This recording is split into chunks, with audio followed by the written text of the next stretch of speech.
Ibu mertua saya menyetujui ibu kandung saya untuk tinggal bersama, tapi dengan syarat harus membayar Rp200.000 setiap hari. Ibu saya yang mendengarnya langsung pulang kampung.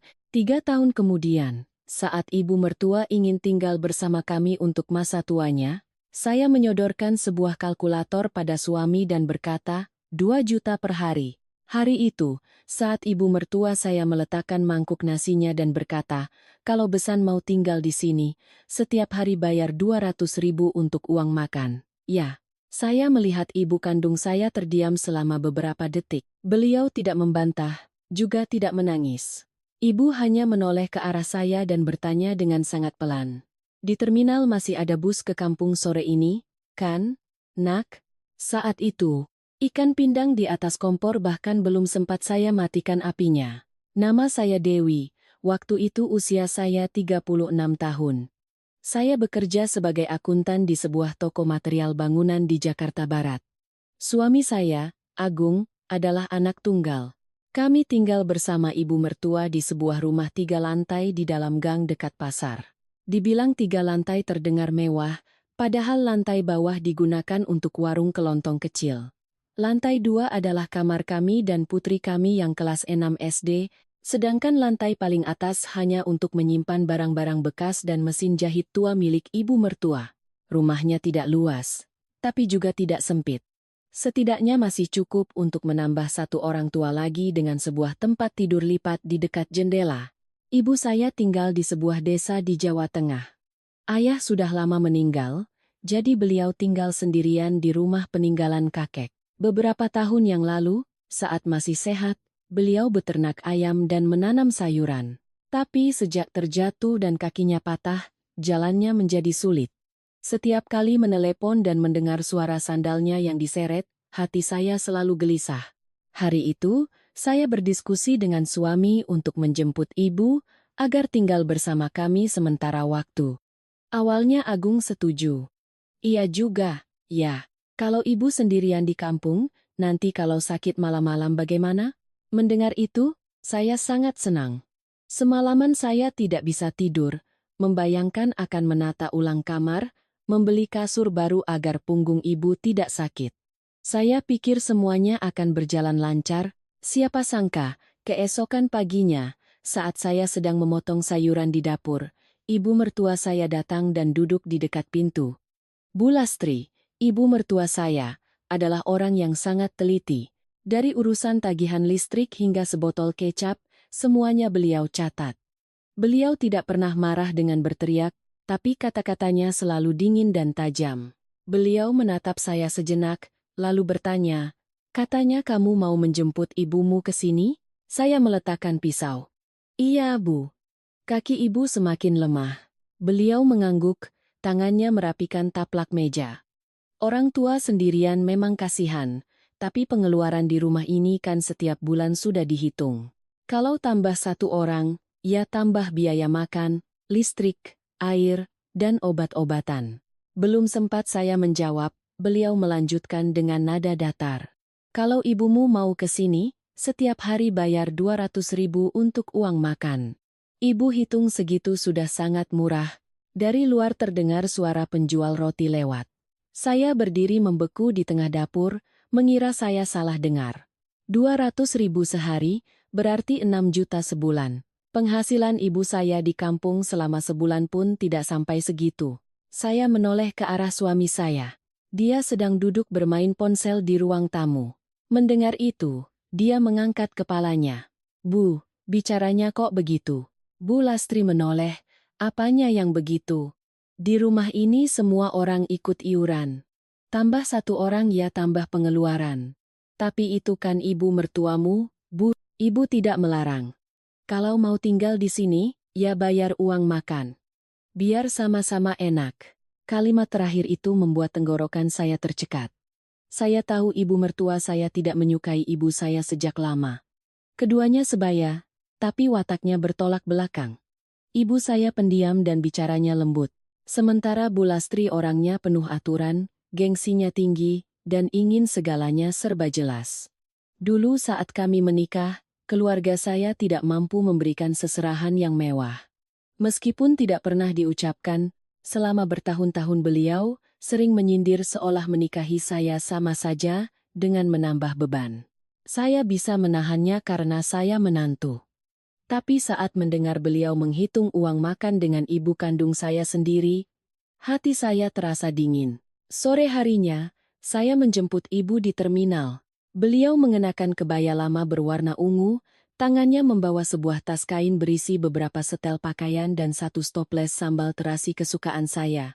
Begitu melihat saya, beliau tersenyum. Ibu bawakan sambal. Di sini pasti rasanya tidak sama. Saya menatap sandalnya yang sudah usang, dan mata saya terasa panas. Sepanjang perjalanan pulang, saya tidak tahu harus mulai bicara dari mana. Ibu saya sepertinya juga sudah menduga sesuatu. Beliau duduk di belakang. Tangannya dengan lembut memegangi bahu saya. Sesekali bertanya, "Putri bagaimana sekolahnya?" "Baik, Bu. Suamimu sibuk?" "Biasa saja, Bu." Sampai di depan gang, saya masih belum menemukan cara untuk bicara. Tapi Bu Lastri sudah duduk di depan warung, tangannya memegang buku catatan. Beliau tersenyum basa-basi. "Baru sampai, Jeng?" Ibu saya tersenyum canggung. "Iya. Mau menengok anak-anak sebentar." Saya mendengar kata sebentar itu dan hati saya pedih. Makan malam hari itu terasa sangat berat. Suara sendok dan piring terdengar begitu jelas. Putri dengan polosnya mengambilkan sepotong ikan untuk neneknya. "Nenek, makan. Ikan goreng buatan ibu enak loh." Ibu saya tersenyum lembut. "Iya, sayang. Baru makan setengah." Bu Lastri angkat bicara dengan santai. "Soal uang makan, sepertinya Dewi sudah bilang." "Ya, Jeng." Tangan ibu saya berhenti di udara. Saya buru-buru menyela. "Bu." Tapi Bu Lastri melanjutkan seolah tidak terjadi apa-apa. "Saya bicarakan dari awal biar sama-sama enak. Di rumah ini apa-apa butuh uang. 200.000 sehari itu sudah saya hitung sangat pas-pasan." Ibu saya dengan sangat perlahan mengambil serbet dan menyeka mulutnya. "Iya, saya mengerti." Suaranya begitu pelan. Makan malam berakhir dalam keheningan. Malam itu, saya menggelar kasur untuk ibu di samping kamar Putri. Saya duduk di lantai melipat pakaian, terus menunggu ibu menegur saya, mengeluh, atau setidaknya bertanya mengapa saya membiarkannya diperlakukan seperti itu. Tapi beliau hanya membuka tasnya, mengeluarkan beberapa buah jeruk, dan meletakkannya di meja. "Besok jangan lupa kasih Putri. Dia suka jeruk manis." Saya memalingkan muka karena mata saya mulai panas. Menjelang tengah malam, saya mendengar suara pelan dari ruang tamu. Saat saya keluar, saya melihat ibu sedang duduk sendirian di bawah cahaya lampu kuning. Beliau memegang sebuah buku catatan kecil, perlahan menghitung lembaran uang, kebanyakan pecahan 50.000 dan 20.000. Setelah selesai, beliau memasukkannya kembali ke dalam tas. Saya berdiri di belakangnya, tidak berani mendekat. Keesokan paginya, saat saya baru saja berganti pakaian untuk bekerja, ibu sudah rapi dan duduk di bawah. "Semalam ibu tidak bisa tidur?" "Oh, ibu baru ingat ayam-ayam di kampung belum ada yang mengurus. Nanti kan bisa diatur, Bu. Kaki ibu kan masih sakit." Beliau menghindari tatapan saya dan merapikan tasnya. "Ibu pulang dulu beberapa hari, nanti kesini lagi." Belum sempat saya menahannya, Bu Lastri keluar dari dapur membawa secangkir kopi. "Oh, mau pulang?" "Tidak apa-apa. Orang tua di kampung kan sudah terbiasa. Di sini malah sumpek." Ibu saya tersenyum tipis. "Iya, saya lebih terbiasa di kampung." Selesai berkata, beliau diam-diam berjalan keluar. Saya berdiri membeku selama beberapa detik, lalu berlari mengejarnya. Sampai di ujung gang, saya melihat ibu sedang naik ke atas ojek. Saya memanggilnya, "Bu." Beliau menoleh, masih dengan senyumnya yang biasa. "Sudah, kamu berangkat kerja saja. Nanti telat." Baru saja ojek itu berjalan, beliau tiba-tiba memalingkan muka, mengangkat ujung bajunya, dan dengan cepat menyeka matanya. Pada saat yang sama, ponsel di saku saya bergetar hebat. Panggilan dari rumah sakit di kampung. Begitu telepon menempel di telinga, saya mendengar suara yang tergesa-gesa. "Apa benar ini keluarga dari Ibu Sumina?" Beliau baru saja pingsan di terminal, sudah kami bawa ke UGD. Kaki saya terasa dingin. Ojek yang membawa ibu saya sudah menghilang. Saya panik, mencoba meneleponnya berulang kali tapi tidak diangkat. Agung, yang mendengar saya berteriak, berlari keluar. Ada apa? Ibuku. Ibuku masuk rumah sakit. Saya tidak ingat bagaimana saya bisa sampai ke terminal. Yang saya ingat, sepanjang perjalanan, tangan saya gemetar hingga tidak bisa membuka kunci ponsel. Ibu mertua saya berdiri di depan warungnya, hanya mengerutkan kening sedikit, lalu kembali masuk. Langit bulan Juni begitu terik, keringat mengalir di punggung saya, tapi tubuh saya terasa dingin seperti es. Setibanya di sana, saya melihat ibu terbaring di brangkar di sebuah ruang UGD kecil. Wajahnya pucat, rambutnya basah oleh keringat. Tas kainnya yang tua tergeletak di kakinya, masih ada beberapa buah jeruk di dalamnya. Dokter bilang tekanan darahnya turun drastis karena tidak makan dan kurang tidur. Dari pagi beliau belum makan apa-apa. Mendengar itu, tenggorokan saya tercekat. Pagi tadi, saat meninggalkan rumah, ibu hanya minum segelas air putih. Saya duduk di sampingnya, menatap tangannya yang kurus dan penuh urat dengan perasaan seperti diremas. Sesaat kemudian, ibu membuka matanya. Begitu melihat saya, beliau mencoba bangkit. Kamu bolos kerja ke sini buat apa? Saya menunduk. Ibu masih bisa bertanya? Beliau tersenyum tipis, suaranya serak. Sudah tua, mabuk perjalanan sedikit saja. Saya tahu beliau berbohong. Sejak kecil, jika ibu saya mabuk perjalanan, beliau akan muntah-muntah, bukan pingsan. Agung, yang berdiri di ujung ranjang, dengan canggung pergi untuk membayar biaya administrasi. Dia bukan orang yang jahat, hanya saja karena terbiasa hidup dengan ibunya, dia selalu enggan menentang. Saya pernah berpikir, setelah menikah, kami akan menjadi keluarga kecil kami sendiri, tapi selama bertahun-tahun, setiap kali harus memilih antara saya dan ibunya, dia akan selalu memilih diam. Dan keheningan itu terkadang lebih menyakitkan. Siang harinya, saya membeli bubur untuk ibu. Saat saya kembali, saya melihatnya sedang berbicara pelan dengan suami saya. Ibu sudah bisa pulang, Nak. Jangan sampai kalian bertengkar karena ibu. Agung duduk menunduk. Maafkan saya, Bu. Tidak ada yang perlu dimaafkan. Ibu mengerti. Semua orang punya kesulitannya masing-masing. Semakin lembut ibu saya bicara, semakin saya merasa sakit. Beliau seumur hidupnya memang begitu, selalu mengalah, selalu memikirkan orang lain lebih dulu. Dulu saat ayah meninggal, kerabat dari pihak ayah berebut tanah warisan. Mereka datang ke rumah dan berteriak-teriak. Ibu hanya diam-diam membawa saya ke kamar, mengunci pintu, lalu menjahit baju sampai malam. Suatu kali saya bertanya mengapa beliau tidak melawan, beliau tersenyum. Orang yang sedang emosi, kalau kita ikut emosi, rumah ini bisa jadi pasar. Dulu saya pikir ibu saya lemah. Setelah dewasa, saya baru sadar. Ada orang yang mengalah bukan karena tidak punya kekuatan, tapi karena mereka tahu ada hal-hal yang lebih berharga untuk dipertahankan daripada sekadar menang atau kalah. Sore itu dokter mengizinkan ibu pulang. Saya bersikeras untuk membawanya kembali ke rumah kami untuk beristirahat. Tapi baru saja saya bicara, ibu sudah menggeleng. Tidak usah. Ibu pulang ke kampung saja, di sana ada tetangga. Saya tahu beliau berkata begitu agar saya tidak sulit.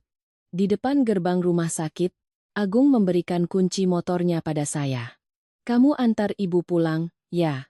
Nanti aku menyusul. Saya menoleh ke arahnya, untuk pertama kalinya sejak pagi. Lalu bagaimana dengan di rumah? Dia menghindari tatapan saya. Nanti aku bicara dengan ibu. Kalimat nanti aku bicara dengan ibu itu membuat hati saya dingin. Saya mengerti. Artinya tidak ada yang berubah. Tidak ada yang menginginkan ibu saya tinggal di sana. Perjalanan pulang ke kampung terasa panas dan berdebu. Ibu duduk di belakang. Kedua tangannya dengan ringan memeluk pinggang saya, seperti saat saya masih SMA dulu. Di tengah jalan, beliau tiba-tiba bertanya, "Kamu marah pada ibu mertuamu?" Saya menggigit bibir. Ibu masih bisa bertanya? Setiap orang punya wataknya masing-masing. Tapi dia tidak memperlakukanmu seperti orang lain. Ibu terdiam cukup lama, baru kemudian berkata, dulu ibu mertuamu juga hidupnya susah. Saya sedikit terkejut, bagaimana ibu bisa tahu? Waktu pernikahan kalian, ibu pernah dengar dari kerabatnya. Dia itu janda. Seorang diri membesarkan putranya. Orang seperti itu biasanya takut kekurangan. Saya tertawa getir. Takut sampai harus menghitung uang makan dengan besannya? Ibu tidak menjawab lagi. Hanya dengan pelan meremas ujung baju saya. Sore hari, angin dari sawah membawa aroma jerami yang baru dijemur. Saat kami tiba di rumah dan saya membuka pintu, hati saya terasa sesak. Rumah tua itu masih sama, set meja kursi kayu yang catnya sudah mengelupas, kipas angin yang berisik, dan pohon labu yang merambat di teras. Di dapur, masih ada sisa ikan pindang masakan ibu dari kemarin. Semuanya masih sama, hanya saja ibu saya terlihat jauh lebih kurus. Malam itu saya tidur bersama beliau. Tengah malam saya terbangun dan melihat ibu sedang duduk di teras. Cahaya bulan menerpa rambutnya yang sudah memutih, membuat punggungnya terlihat semakin kecil. Ibu belum tidur? Iya, kakinya sedikit nyeri. Saya mengambil kursi dan duduk di sampingnya. Di seberang, terdengar suara kodok dari sawah.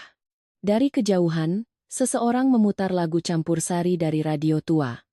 Lama sekali, baru ibu angkat bicara. Jangan marah pada suamimu. Saya tertawa kecil. Sampai sekarang ibu masih memikirkannya? Laki-laki itu terkadang terjepit di antara ibu dan istri, posisinya sulit. Sulit, jadi dia hanya bisa diam melihat istrinya menelan ludah pahit, Bu? Ibu menoleh ke arah saya. Kamu juga terkadang terlalu keras kepala.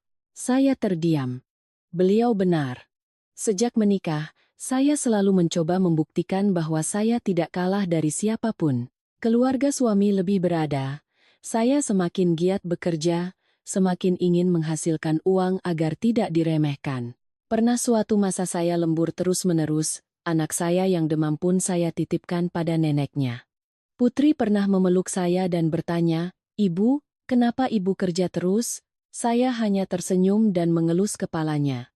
Sejujurnya, saat itu saya hanya ingin punya sedikit lebih banyak uang, agar setiap kali ibu mertua saya menyindir, saya masih punya cukup percaya diri untuk mengangkat kepala. Tapi semakin saya berusaha, semakin saya lelah. Ibu saya menatap kegelapan di depan, lalu berkata perlahan, hidup bersama orang lain itu, terkadang hanya karena satu kata saja bisa membuat kita lelah seumur hidup. Belum sempat saya menjawab, telepon saya berdering. Panggilan dari ibu mertua. Saya ragu-ragu sejenak, baru kemudian menjawab. Dari seberang terdengar suara Bu Lastri yang agak ketus. Kamu masih di kampung? Iya, Bu.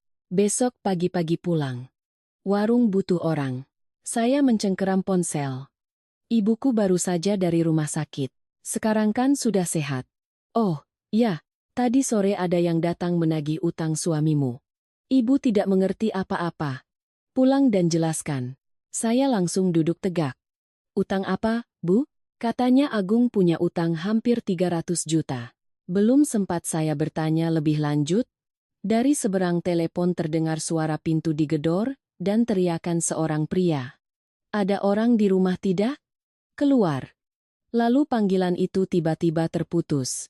Saya mencoba menelepon kembali, tapi tidak diangkat. Di dalam rumah di kampung, kipas angin tua terus berputar. Sementara hati saya kalut seperti benang kusut. Agung yang berdiri di halaman, mendengar semua percakapan itu. Wajahnya pucat. Pasti salah orang. Saya menoleh tajam ke arahnya. 300 juta. Salah orang bagaimana? Dia diam. Keheningannya itu membuat punggung saya merinding. Ibu saya keluar dari dapur. Tangannya masih memegang bakul sayur. Ada apa, Nak?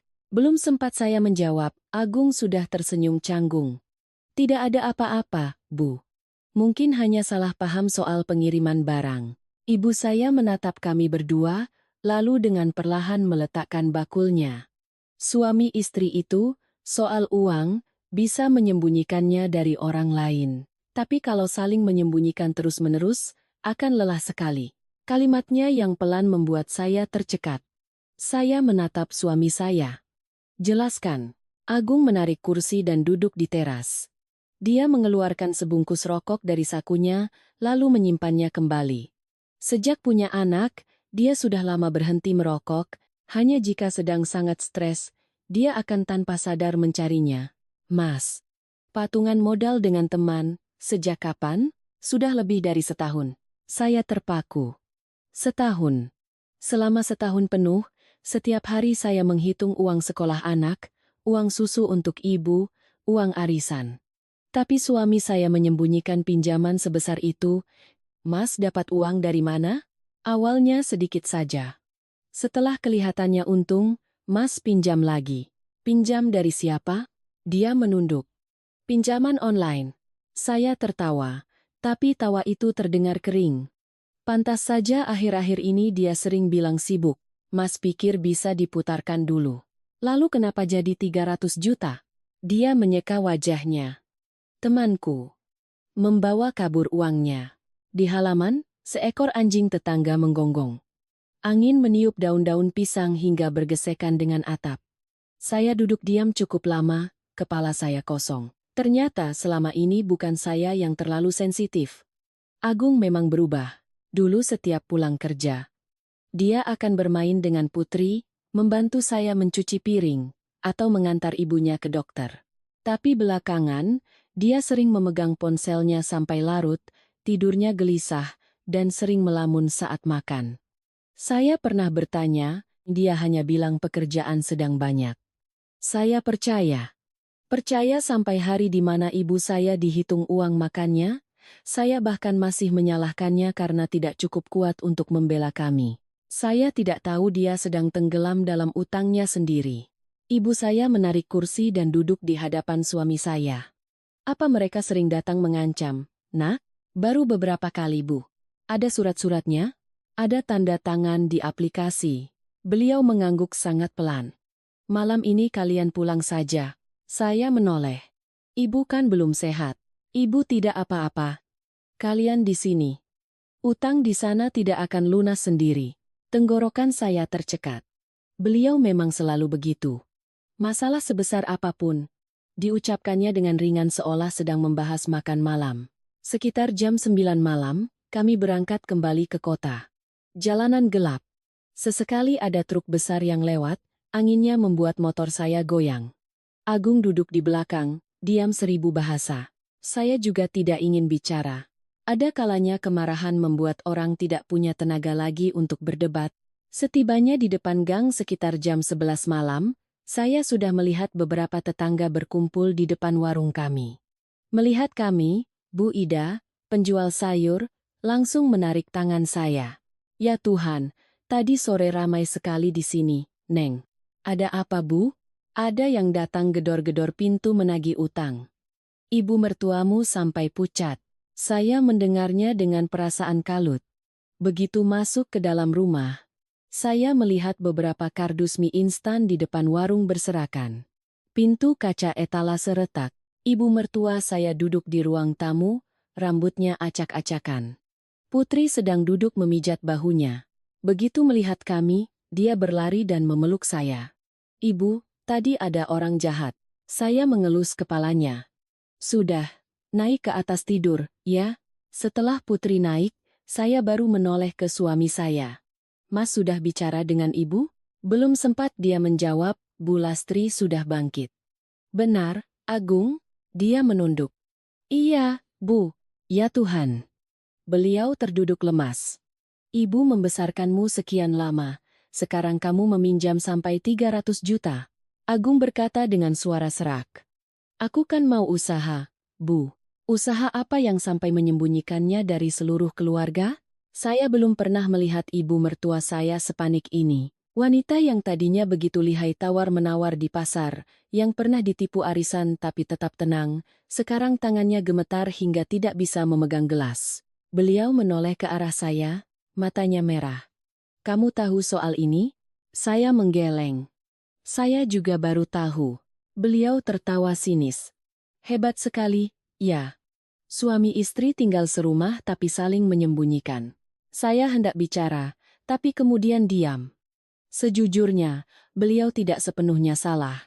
Sejak menikah, kami memang jarang sekali duduk dan bicara dari hati ke hati. Lelah ya tidur, kurang uang ya kerja lebih keras.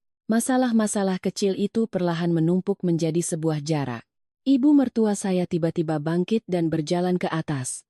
Sesaat kemudian beliau kembali membawa sebuah kaleng biskuit tua. Saya langsung mengenalinya. Itu adalah tempat beliau menyimpan uangnya selama bertahun-tahun. Beliau meletakkannya di atas meja. Di dalam sini, ada sisa tabungan hari tua ibu, sekitar 100 jutaan. Bawa ini untuk bayar sebagian dulu. Agung terkejut. Bu, ambillah. Saya menatapnya.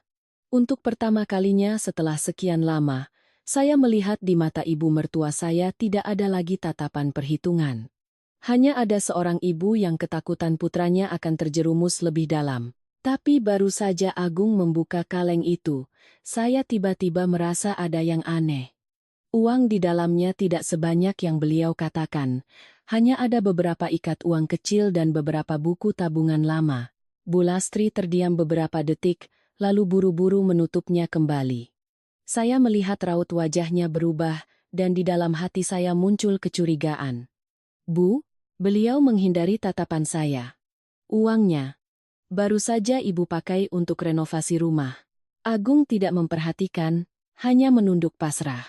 Tapi saya ingat betul.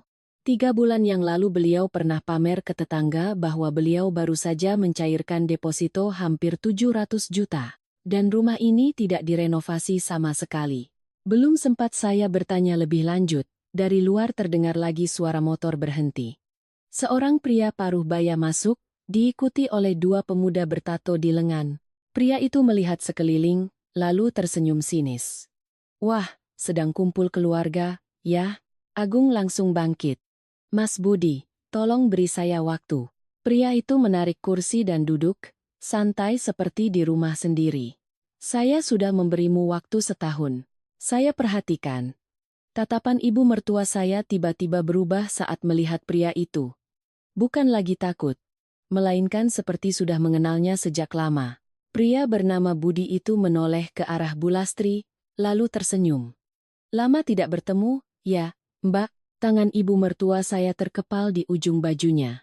Sementara saya merasakan jantung saya berdebar begitu kencang hingga nyaris sesak. Seluruh ruang tamu hening, hanya suara jam dinding yang terdengar. Ibu mertua saya berdiri kaku di dekat meja, tangannya yang memegang lap berhenti di udara. Pria bernama Budi itu menarik kursi dan duduk. Matanya menyapu seisi rumah seolah sedang bernostalgia. Mbak Lastri masih sama telitinya seperti dulu, ya. Wajah ibu mertua saya menegang. Aku tidak punya urusan denganmu. Aku yang punya. Dia tertawa sinis, lalu menoleh ke Agung. Uang yang kamu pinjam itu adalah uang yang perusahaanku jamin. Sekarang orangnya kabur membawa uang, kamu yang harus bertanggung jawab. Agung menunduk. Beri saya waktu lagi, Mas. Berapa lama? Beberapa bulan? Pria itu tertawa. Orang yang utang padaku puluhan juta saja sudah kabur. Kamu utang 300 juta? Minta waktu seringan itu? 2 pemuda di belakangnya saling pandang dan tersenyum miring. Saya yang duduk di samping putri yang tertidur, merasa gerah. Saya benci orang yang datang ke rumah orang lain dan bicara seolah sedang menagih nyawa. Tapi saya juga sadar, mereka bukan lembaga sosial. Ibu mertua saya tiba-tiba angkat bicara. Urusan uang bisa diselesaikan nanti. Malam-malam begini, kamu bawa orang ke sini mau apa? Pria itu menatapnya. Aku datang ke sini justru karena menghormatimu, Mbak. Menghormatiku? Atau karena dulu aku pernah memintamu menguruskan surat-surat? Wajah ibu mertua saya pucat. Agung mengangkat kepalanya. Ibu kenal Mas Budi sudah lama? Bu Lastri menjawab cepat. Hanya kenal di pasar. Pria itu berdecak. Di pasar. Tapi Mbak sampai hafal tanggal lahirku? Suasana di rumah menjadi semakin berat. Saya menatap ibu mertua, untuk pertama kalinya melihatnya begitu canggung. Beliau menarik kursi dan duduk. Itu kan cerita lama, untuk apa diungkit lagi? Pria itu bersandar di kursinya. Aku juga tidak berniat mengungkitnya. Tapi melihat Agung, Aku jadi teringat dirimu dulu. Sama-sama meminjam uang untuk bisnis. Sama-sama menyembunyikannya dari keluarga. Saya menoleh ke suami saya. Agung tertegun. Ibu, pernah punya utang? Bu Lastri mengerutkan kening. Kamu kesini mau menagih utang atau mau bercerita? Aku bercerita agar putramu tahu saja. Dulu ibumu ini nekat sekali. Berjualan, meminjam uang, membuka lapak di pasar induk. Pernah sekali dikejar-kejar penagih utang sampai lari, kata-kata itu membuat saya terkejut. Sejak saya menjadi menantu, ibu mertua selalu tampil sebagai orang yang serba perhitungan dan tidak pernah salah langkah. Saya pikir beliau memang begitu sejak dulu. Tidak pernah menyangka beliau juga pernah melalui masa-masa sulit. Bu Lastri mengepalkan tangannya. Aku melakukannya sendiri, tidak merepotkan siapapun. Dan sekarang putramu juga sedang mencoba melakukannya sendiri. Selesai berkata, pria itu bangkit. Aku beri waktu 2 minggu. Setidaknya siapkan 100 juta lebih dulu. Agung menunduk. Baik, Mas. Kalau tidak bisa, pria itu melihat sekeliling rumah, lalu tersenyum sinis, jual saja salah satu barang di sini. Selesai berkata, dia dan 2 anak buahnya pergi. Begitu pintu ditutup, ibu mertua saya terduduk lemas. Belum sempat saya bicara, beliau sudah menoleh ke suami saya. Kamu bodoh sekali, Agung. Suaranya serak. Bisnis kok mudah sekali percaya orang. Agung menunduk. Kamu pikir cari uang itu gampang? Orang menipu dengan beberapa kata saja, kamu langsung percaya? Tiba-tiba Agung mengangkat kepalanya. Ibu juga pernah begitu, kan? Seluruh ruangan hening. Saya belum pernah melihat Agung bicara pada ibunya seperti itu. Bu Lastri tertegun beberapa detik, lalu bangkit. Kamu bicara apa pada ibumu? Apa aku salah bicara? Agung tersenyum sinis, tapi matanya merah. Dulu ibu juga pernah punya utang, pernah dikejar-kejar orang. Sekarang ibu bersikap seolah-olah hanya ibu yang paling pintar. Kamu kurang ajar. Apa aku kurang ajar? Atau ibu yang tidak pernah menganggapku apa-apa? Saya buru-buru menengahi. Agung. Tapi sepertinya dia sudah memendamnya terlalu lama. Dari kecil sampai besar, ibu selalu takut miskin. Aku mau melakukan apapun, ibu selalu bertanya, apa itu menghasilkan uang? Aku mau jadi montir. Ibu bilang kotor. Aku kerja kantoran gajinya kecil, ibu juga mengeluh. Sekarang aku mau coba bisnis sendiri, ibu bilang aku bodoh. Bu Lastri terengah-engah. Karena ibu tidak mau kamu susah seperti ibu dulu. Tapi ibu tidak pernah mengatakannya. Begitu kalimat itu keluar, ibu mertua saya tiba-tiba terdiam. Saya melihat matanya meredup, lalu beliau memalingkan muka. Malam itu tidak ada yang tidur. Putri berbaring di kamar sambil memeluk bantal. Berbisik pada saya, Bu, apa rumah kita akan dijual? Saya mengelus rambutnya. Tidak, sayang. Tapi tadi nenek menangis. Saya terdiam. Ibu mertua menangis. Sejak saya menjadi menantu, saya belum pernah melihatnya menangis sekalipun. Bahkan saat bapak mertua saya meninggal, beliau hanya duduk diam di depan fotonya sampai pagi. Saya menunggu Putri tidur, lalu turun ke bawah. Lampu ruang tamu masih menyala. Ibu mertua saya duduk sendirian di depan kaleng biskuit tuanya. Beliau membukanya, lalu menghitung ulang beberapa buku tabungannya. Mendengar langkah kaki saya, beliau buru-buru menutupnya. Kukira kamu sudah tidur. Saya haus, Bu. Saya menuangkan segelas air. Hendak kembali ke atas, tapi beliau tiba-tiba memanggil. Dewi. Saya berhenti. Lama sekali, baru beliau bertanya, kamu marah pada ibu? Saya menatap wanita di depan saya. Rambutnya lebih banyak uban dari yang saya ingat. Kerutan di sudut matanya semakin dalam, punggungnya tidak lagi setegak dulu. Dulu saya sangat membencinya setelah insiden ibu saya. Tapi sekarang, melihatnya duduk sendirian di antara tumpukan surat-surat, tiba-tiba saya merasa beliau seperti seorang wanita tua yang mencoba memeluk segalanya karena takut jika dilepaskan, seluruh rumah ini akan runtuh. Saya duduk di hadapannya. Saya tidak mengerti, kenapa ibu harus bicara seperti itu pada ibu saya? Beliau diam. Di luar, suara motor lewat, lalu hilang. Sesaat kemudian beliau membuka mulut. "Ibu, takut." Saya sedikit terkejut. "Takut apa?" "Takut menjadi tua." Jawaban itu membuat saya terdiam. Beliau menunduk menatap tangannya. "Dulu waktu muda, ibu pernah tidak punya apa-apa. Pernah sekali di rumah hanya tersisa 10.000, ibu harus membeli setengah liter beras untuk dimasak menjadi bubur untuk kami berdua." Suaranya datar. Saat suami ibu meninggal, penagih utang datang terus-menerus. Mereka mengambil semua barang di rumah. Mesin jahit di atas itu satu-satunya yang berhasil ibu sembunyikan. Saya teringat mesin jahit tua yang berdebu di lantai 3. Ternyata itu disimpannya karena alasan itu. Beberapa tahun ini ibu terus menabung. Ibu hanya berpikir, nanti kalau sudah tua dan tidak ada yang mengurus, setidaknya masih punya uang. Beliau tertawa kering. Orang tua memang aneh. Punya uang baru bisa tidur nyenyak. Tenggorokan saya tercekat. Beliau menatap saya. "Hari itu ibu bicara soal uang makan dengan ibumu, sebagian karena ibu takut menambah beban, sebagian lagi." Beliau terdiam lama. "Karena ibu egois." Untuk pertama kalinya saya mendengar ibu mertua saya mengakui kesalahannya. Bukan dengan alasan yang berbelit-belit, hanya satu kalimat yang pelan dan lelah. Belum sempat saya menjawab. Dari atas tiba-tiba terdengar suara brak, diikuti oleh tangisan putri. "Ibu!" Saya dan ibu mertua saya serempak berlari ke atas. Pintu kamar terbuka.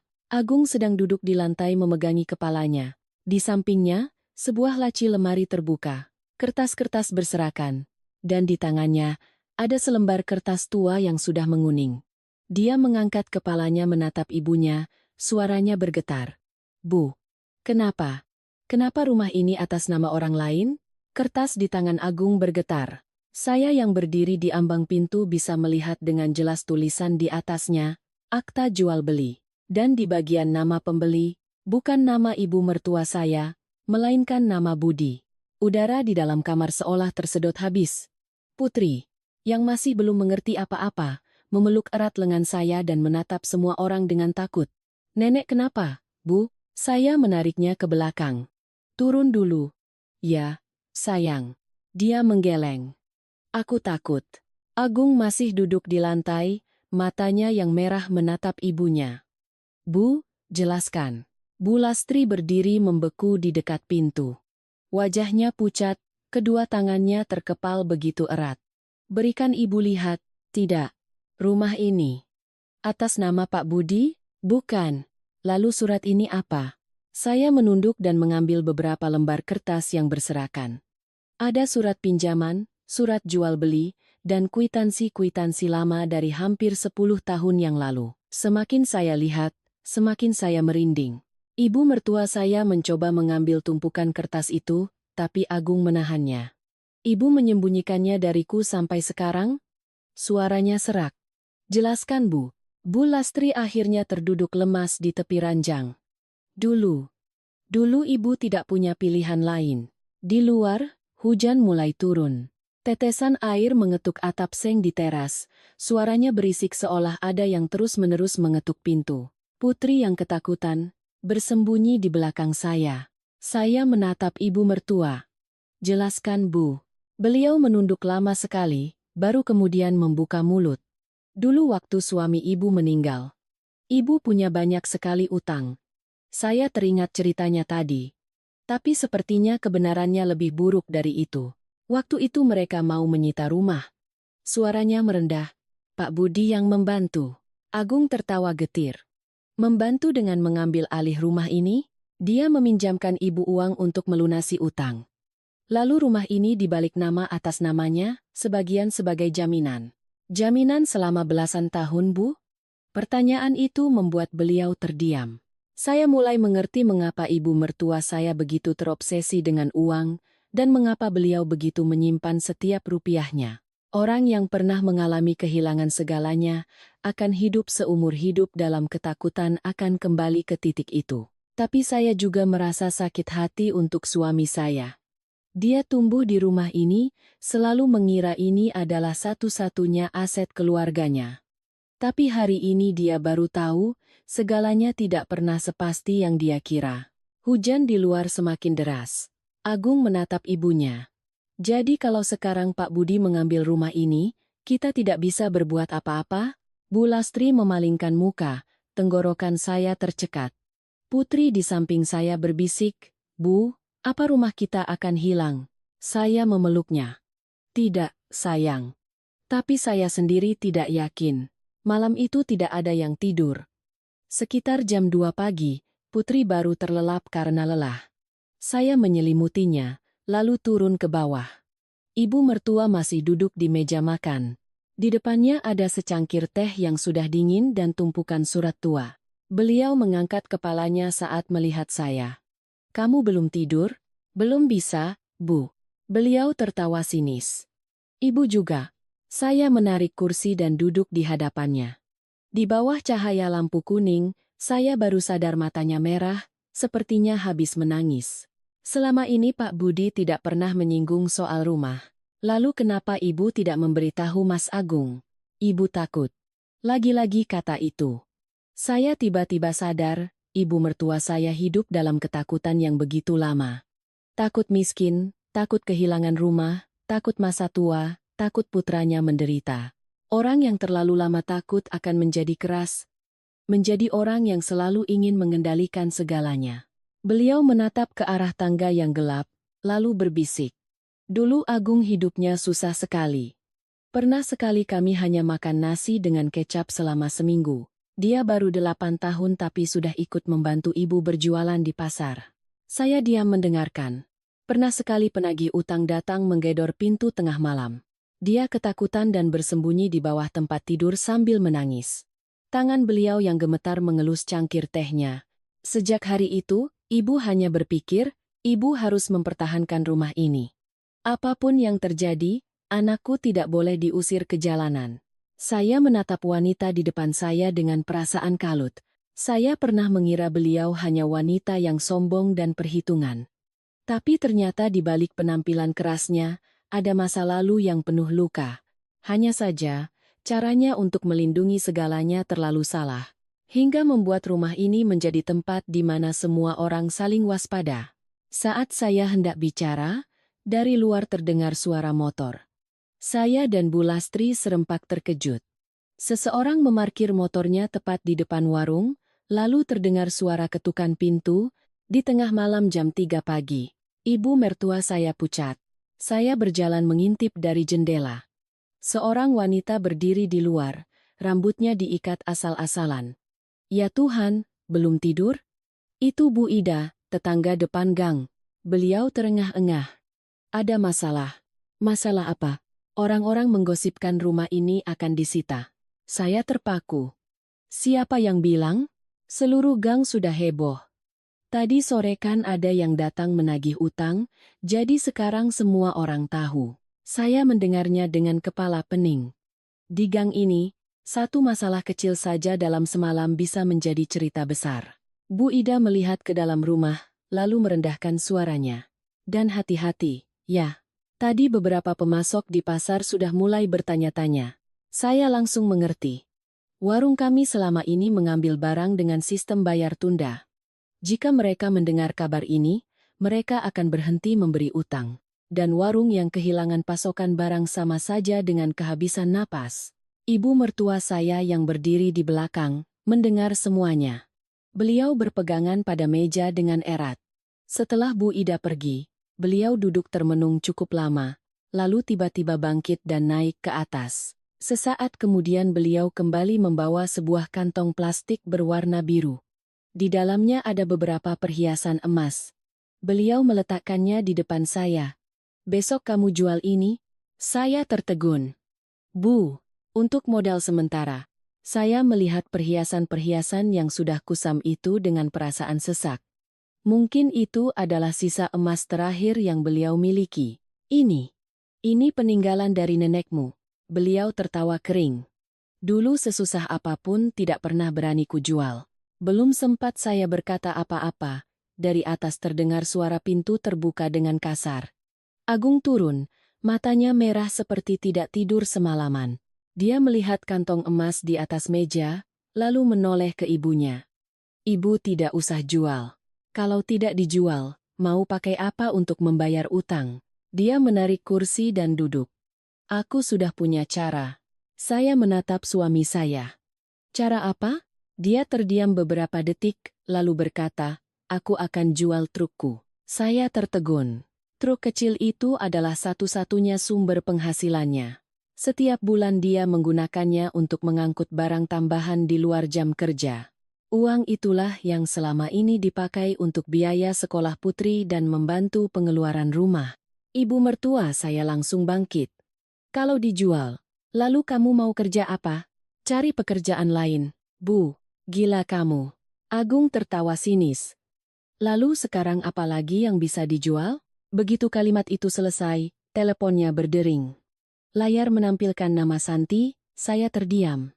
Itu bukan nama laki-laki. Seluruh meja hening. Suara dering telepon di tengah malam terdengar begitu nyaring. Layar masih menyala, menampilkan nama Santi. Agung menatap nama itu beberapa detik, lalu buru-buru bangkit. Aku jawab telepon dulu. Jawab saja di sini, kata saya, sangat tenang. Justru ketenangan itulah yang membuatnya berhenti. Hanya, teman lama. Kalau begitu, angkat saja. Dia melirik ibunya, lalu berjalan ke teras. Saya duduk diam, tapi telinga saya terasa panas. Teman wanita mana yang menelepon jam 3 pagi? Ibu mertua saya juga terdiam. Beliau menunduk, merapikan kembali perhiasan emasnya ke dalam kantong. Tapi tangannya gemetar hingga gelang-gelang itu beradu dan menimbulkan suara gemerincing. Dari teras, suara Agung terdengar pelan. Iya, aku tahu. Jangan telepon jam segini lagi. Aku sedang pusing. Saya tidak bisa mendengar jawaban dari seberang. Saya hanya melihat raut wajah suami saya semakin tegang. Sesaat kemudian dia menutup telepon dan berdiri di halaman cukup lama. Saya mendekat. Teman lama mana yang menelepon selarut ini? Dia terkejut. Klien. Klien bernama Santi? Dia mengerutkan kening. Kamu menginterogasiku? Saya tertawa kecil. Menurutmu, jam segini waktu yang pas untuk membahas pekerjaan? Dia diam. Keheningan itu lebih menakutkan daripada pertengkaran. Sejak utangnya terungkap, saya mulai merasa ada begitu banyak ruang kosong di antara kami. Ada hal-hal yang dia sembunyikan begitu rapat hingga saya yang hidup di sampingnya pun tidak tahu. Dia memalingkan muka dan menyalakan sebatang rokok. Nyala api menerangi wajahnya dalam gelap. Aku kenal dia waktu kerja. Kenal sampai menelepon jam 3 pagi, dia khawatir soal uang. Saya menatap suami saya lama sekali. Lalu bertanya pelan, masih ada hal lain yang kamu sembunyikan dariku? Angin dari luar meniupkan hawa dingin. Agung berdiri diam, rokoknya sudah hampir habis tapi dia tidak menjawab. Saya tidak bertanya lagi. Terkadang, orang lebih takut mendengar jawaban daripada hidup dalam kecurigaan. Keesokan paginya, kami semua bangun dengan perasaan berat. Ibu mertua saya membuka warung lebih awal, tapi pelanggan lebih sepi dari biasanya. Beberapa tetangga yang masuk, meskipun masih tersenyum, tapi tatapan mereka penuh rasa ingin tahu. Dengar-dengar ada masalah? Ya, Bu Lastri, tidak ada apa-apa. Tapi kemarin ada yang datang menagih utang. Bu Lastri tersenyum canggung. Oh, itu. Salah paham saja. Wanita itu bergumam oh panjang, lalu hanya membeli sebungkus mie instan. Padahal biasanya dia belanja 1 troli penuh. Saya yang berdiri di belakang kasir, hati saya mencelos. Gosip memang lebih cepat dari angin. Menjelang siang, para pemasok mulai menelepon, menagih pembayaran utang barang. Ada yang bahkan berkata dengan halus, maaf, Bu, sekarang kami hanya bisa mengirim barang jika dibayar tunai. Ibu mertua saya, setelah menutup telepon, terduduk lemas. Seumur hidupnya, beliau menjaga warung ini seperti menjaga nyawanya sendiri. Tapi hanya dalam semalam, segalanya mulai goyah. Sore harinya, Agung pergi untuk menjual truknya. Saya berdiri di balkon, melihat truk tua itu perlahan meninggalkan gang. Tenggorokan saya tercekat. Truk itu dibeli saat Putri baru masuk kelas 1 SD. Dulu kami begitu senang hingga tidak bisa tidur. Agung pernah mengelus setirnya sambil tersenyum seperti anak kecil. Nanti pelan-pelan hidup kita membaik, katanya. Tidak pernah menyangka, suatu hari truk itu harus dijual untuk membayar utang. Sekitar jam 4 sore, telepon saya berdering. Dari wali kelas Putri. Ibu Dewi, Putri hari ini di sekolah menangis terus. Saya terkejut. Kenapa, Bu? Dia berkelahi dengan temannya. Putri sejak kecil adalah anak yang pendiam. Direbut mainannya pun hanya akan menangis. Saya buru-buru izin dari kantor dan pergi ke sekolahnya. Begitu melihat saya, dia langsung menunduk. Wali kelasnya menghela napas. Teman-temannya mengejeknya, katanya rumahnya akan disita. Dia jadi marah. Hati saya teriris. Anak-anak sekarang begitu cepat mendengar urusan orang dewasa. Saya duduk di sampingnya. Ibu mau tanya jujur, kamu memukul temanmu? Dia menggigit bibirnya. Temanku bilang, nenek akan menjual rumah, lalu ibu akan meninggalkanku. Saya terdiam beberapa detik. Ibu akan meninggalkanmu? Ibu tidak akan meninggalkanku, kan? Saya menariknya ke dalam pelukan. Tidak akan pernah. Dia menangis terseduh-seduh. Saya memeluknya dengan mata yang panas. Masalah orang dewasa pada akhirnya selalu menimpa anak-anak. Malam itu Agung pulang membawa uang lebih dari 100 juta hasil penjualan truk. Dia memberikan semuanya pada ibunya. Bu Lastri melihat tumpukan uang itu, lalu dengan cepat memalingkan muka. Simpan sedikit untuk peganganmu. Tidak usah, Bu. Lalu besok kamu mau kerja naik apa? Nanti kupikirkan. Saya menatap suami saya. Beberapa hari ini dia terlihat sangat kurus, matanya cekung. Tiba-tiba kemarahan saya sedikit mereda. Bagaimanapun, dia sedang berusaha. Tapi baru saja kami selesai makan, dari luar terdengar suara klakson mobil. Sebuah mobil putih berhenti di depan gang. Yang turun adalah seorang wanita, sekitar 30-an, mengenakan gaun kantor, rambutnya ditata rapi, wajahnya cantik. Dia berdiri ragu-ragu menatap ke arah rumah kami. Saya langsung mengenalinya. Santi, orang yang menelepon suami saya semalam. Agung, begitu melihatnya, langsung bangkit. Kenapa kamu ke sini? Kalimat itu membuat hati saya dingin. Bukan siapa kamu, melainkan kenapa kamu ke sini. Santi masuk, tangannya memeluk erat tasnya. Aku telepon tidak diangkat. Ibu mertua saya mengerutkan kening. Siapa ini? Agung. Belum sempat dia menjawab, wanita itu sudah menunduk sopan. Selamat malam, Bu. Saya Santi, teman kerja Mas Agung dulu. Saya menatap lurus ke matanya. Wanita ini penampilannya sangat rapi, tapi matanya merah dan wajahnya lelah seperti habis menangis. Dia berdiri di tengah ruang tamu kami yang sempit, terlihat sangat canggung. Agung menariknya ke teras. Sudah kubilang jangan ke sini, masalah ini biar aku yang selesaikan. Santi mencengkeram erat tasnya.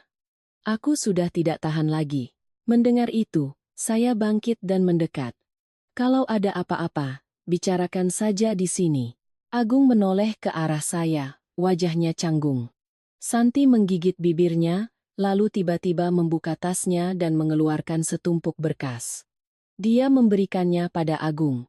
Surat panggilannya sudah datang. Saya melihat di sampulnya tertulis gugatan perdata. Wajah Agung langsung pucat. Secepat ini, Santi menangis. Mereka juga menggugatku. Ibu mertua saya yang berdiri di dalam, ikut keluar. Sebenarnya ada apa ini? Tidak ada yang menjawab. Saya merebut berkas itu dari tangan suami saya. Saat saya membuka halaman terakhirnya, tangan saya terasa dingin. Selain nama Agung, ada juga nama Santi. Dan di bagian keterkaitan, tertulis jelas, rekan kongsi investasi. Saya mengangkat kepala menatap suami saya. Rekan kongsi? Maksudnya apa? Begitu pertanyaan saya terlontar, seluruh halaman hening. Santi berdiri membeku, tangannya mencengkeram tas begitu erat hingga buku-buku jarinya memutih. Agung menunduk dalam-dalam, seolah semua yang ingin dia sembunyikan telah dilucuti. Ibu mertua saya melangkah maju. Agung. Suaranya begitu pelan tapi dingin. Jelaskan. Saya masih memegang berkas itu, tulisan-tulisan di atasnya kabur. rekan kongsi investasi. Nama suami saya bersebelahan dengan nama wanita lain. Tanpa perlu penjelasan, rasanya sakit. Seperti baru saja ditinju di dada, di saat saya sedang berusaha menopang seluruh keluarga agar tidak runtuh. Agung mencoba mengambil kembali berkas itu. Biar Mas jelaskan. Saya mundur selangkah. Jelaskan. Santi yang lebih dulu angkat bicara, suaranya bergetar. Mbak, tolong jangan salah paham. Aku dan Mas Agung tidak ada hubungan apa-apa. Kalimat itu terdengar begitu klise hingga saya tertawa. Bukan tawa keras, hanya tawa yang sangat lelah. Lalu ada apa sampai nama kalian bersebelahan? Agung mengusap wajahnya dengan kasar, lalu terduduk di kursi teras. Awalnya Mas tidak berniat menyembunyikannya. Awalnya itu kapan? Lebih dari setahun yang lalu, ibu mertua saya yang mendengar, raut wajahnya semakin tegang. Agung menatap lantai. Santi dulu satu tim dengan Mas di kantor lama. Kami patungan modal untuk membuka gudang material. Saya mencengkeram erat berkas itu. Membuka gudang sampai harus atas nama berdua? Santi buru-buru menjelaskan. Karena pihak sana mensyaratkan harus ada dua penanggung jawab. Lalu Mas langsung percaya? Agung tertawa sinis. Waktu itu mereka menjanjikan keuntungan yang sangat besar. Katanya ada pemasok khusus, untungnya bisa berlipat-lipat. Saya menatap suami saya dengan perasaan campur aduk. Pria terkadang memang aneh. Cukup dipuji sedikit, dibilang punya bakat bisnis, langsung saja merasa bisa menaklukkan dunia. Ibu mertua saya tiba-tiba bertanya. Lalu perempuan ini siapa? Suasana kembali hening. Wajah Santi pucat. Saya hanya rekan kerja Bu. Rekan kerja sampai menelepon tengah malam, Agung bangkit. Bu, sudah bagaimana? Beliau menatap Santi dari atas ke bawah. Ibu membesarkan anak ibu sekian lama. Sekarang dia pulang membawa utang dan namanya tersangkut dengan perempuan lain. Ibu harus diam saja, wajah Santi memerah karena malu. Dia menunduk dalam-dalam, tapi tidak membantah. Sesaat kemudian dia berbisik, saya juga ditipu Bu. Bu Lastri tertawa sinis. Ditipu tapi bisa bersama dengan putra orang lain selama setahun, Bu. Agung membentak untuk pertama kalinya. Putri yang di dalam rumah, mendengar suara keras, mengintip dari balik tangga, matanya ketakutan. Saya buru-buru menoleh. Masuk, Nak. Dia berbisik, Ibu jangan bertengkar. Kalimatnya yang lirih membuat tenggorokan saya tercekat. Saya menariknya masuk, lalu kembali keluar. Di teras, Santi sedang menangis. Bukan tangisan yang dibuat-buat. Dia duduk menunduk, bahunya bergetar. Sejak orang itu kabur membawa uang, suamiku menalakku. Saya tertegun. Ibu mertua saya juga sedikit terkejut. Santi menyeka air matanya. Dia mengira aku dan Mas Agung ada hubungan. Saya menoleh ke suami saya. Dia memalingkan muka. Mas sudah jelaskan. Santi tersenyum getir. Suami mana yang tahan mendengar istrinya setiap hari pergi bersama pria lain untuk mengurus uang? Saya duduk di hadapannya. Untuk pertama kalinya saya melihatnya dengan saksama. Matanya sembab. Bibirnya pucat. Pergelangan tangannya begitu kurus. Mungkin dia juga sedang tenggelam di dalam lubang yang sama. Saya bertanya dengan sangat perlahan. Kamu dan suamiku, benar-benar tidak ada apa-apa? Santi mengangkat kepalanya menatap lurus ke arah saya. Kalau ada, sekarang aku tidak akan berani datang ke sini. Saya diam. Terkadang, tatapan mata sudah cukup. Saya merasa dia tidak berbohong. Tapi itu tidak membuat saya lebih baik. Karena yang paling menyakitkan bukanlah perselingkuhan, melainkan fakta bahwa suami saya menghadapi masalah sebesar ini selama lebih dari setahun bersama orang lain, sementara saya yang di rumah tidak tahu apa-apa. Perasaan disingkirkan dari pernikahan saya sendiri, itulah yang paling menakutkan. Ibu mertua saya tiba-tiba duduk dan menghela napas panjang. Sekarang menangis juga tidak ada gunanya. Beliau menoleh ke Santi. Utangmu berapa? Lebih dari 100 juta, Bu. Keluargamu tahu? Santi menunduk. Orang tuaku sudah menjual tanah untuk membantuku sebagian. Saya mendengarnya dengan hati yang berat. Di balik setiap utang, selalu ada keluarga yang ikut goyah. Ibu mertua saya menatap lantai cukup lama, lalu tiba-tiba bertanya, "Kamu masih menyimpan surat-surat yang berhubungan dengan orang yang kabur itu?" Santi buru-buru membuka tasnya dan mengeluarkan setumpuk dokumen. "Masih lengkap, Bu." Bu Lastri mengambilnya dan memeriksanya dengan teliti. Tatapan matanya berbeda dari kepanikannya beberapa hari ini. Tiba-tiba saya seperti melihat kembali sosok wanita pedagang yang telah puluhan tahun berjuang di pasar. Beliau bertanya, "Orang ini namanya Dani, kan?" "Iya, Bu. Dulu punya toko di kota." Santi terbelalak. "Bagaimana Ibu bisa tahu?" Beliau tertawa sinis. "Aku pernah bertemu dengannya." Agung terkejut. "Ibu kenal?" "Pernah melihatnya beberapa kali bersama Pak Budi." Saya dan suami saya serempak terdiam. "Pak Budi." Bu Lastri mengangguk sangat pelan. Awalnya ibu sudah merasa tidak beres. Saya menatapnya, mulai merasa ada sesuatu yang lebih rumit dari yang saya kira. Jika beliau sudah curiga sejak awal, mengapa tidak menghentikan suami saya? Agung juga menanyakan hal yang sama. "Ibu tahu tapi tidak bilang." Beliau memalingkan muka. "Sudah Ibu bilang, tapi waktu itu kamu mana mau dengar?" Agung terdiam. Saya teringat, sekitar setahun yang lalu, saat Agung baru mulai berubah, ibu mertua saya dan dia memang sering bertengkar hebat.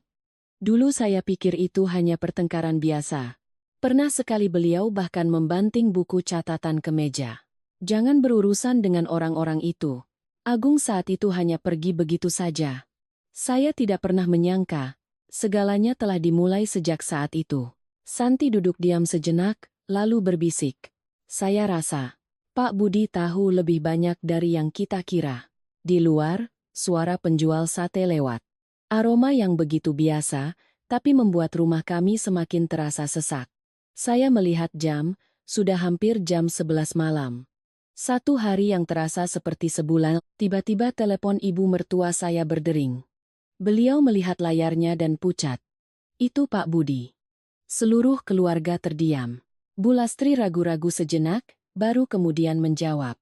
Suara Pak Budi terdengar jelas meskipun tidak dinyalakan pengeras suara. "Mbak belum tidur?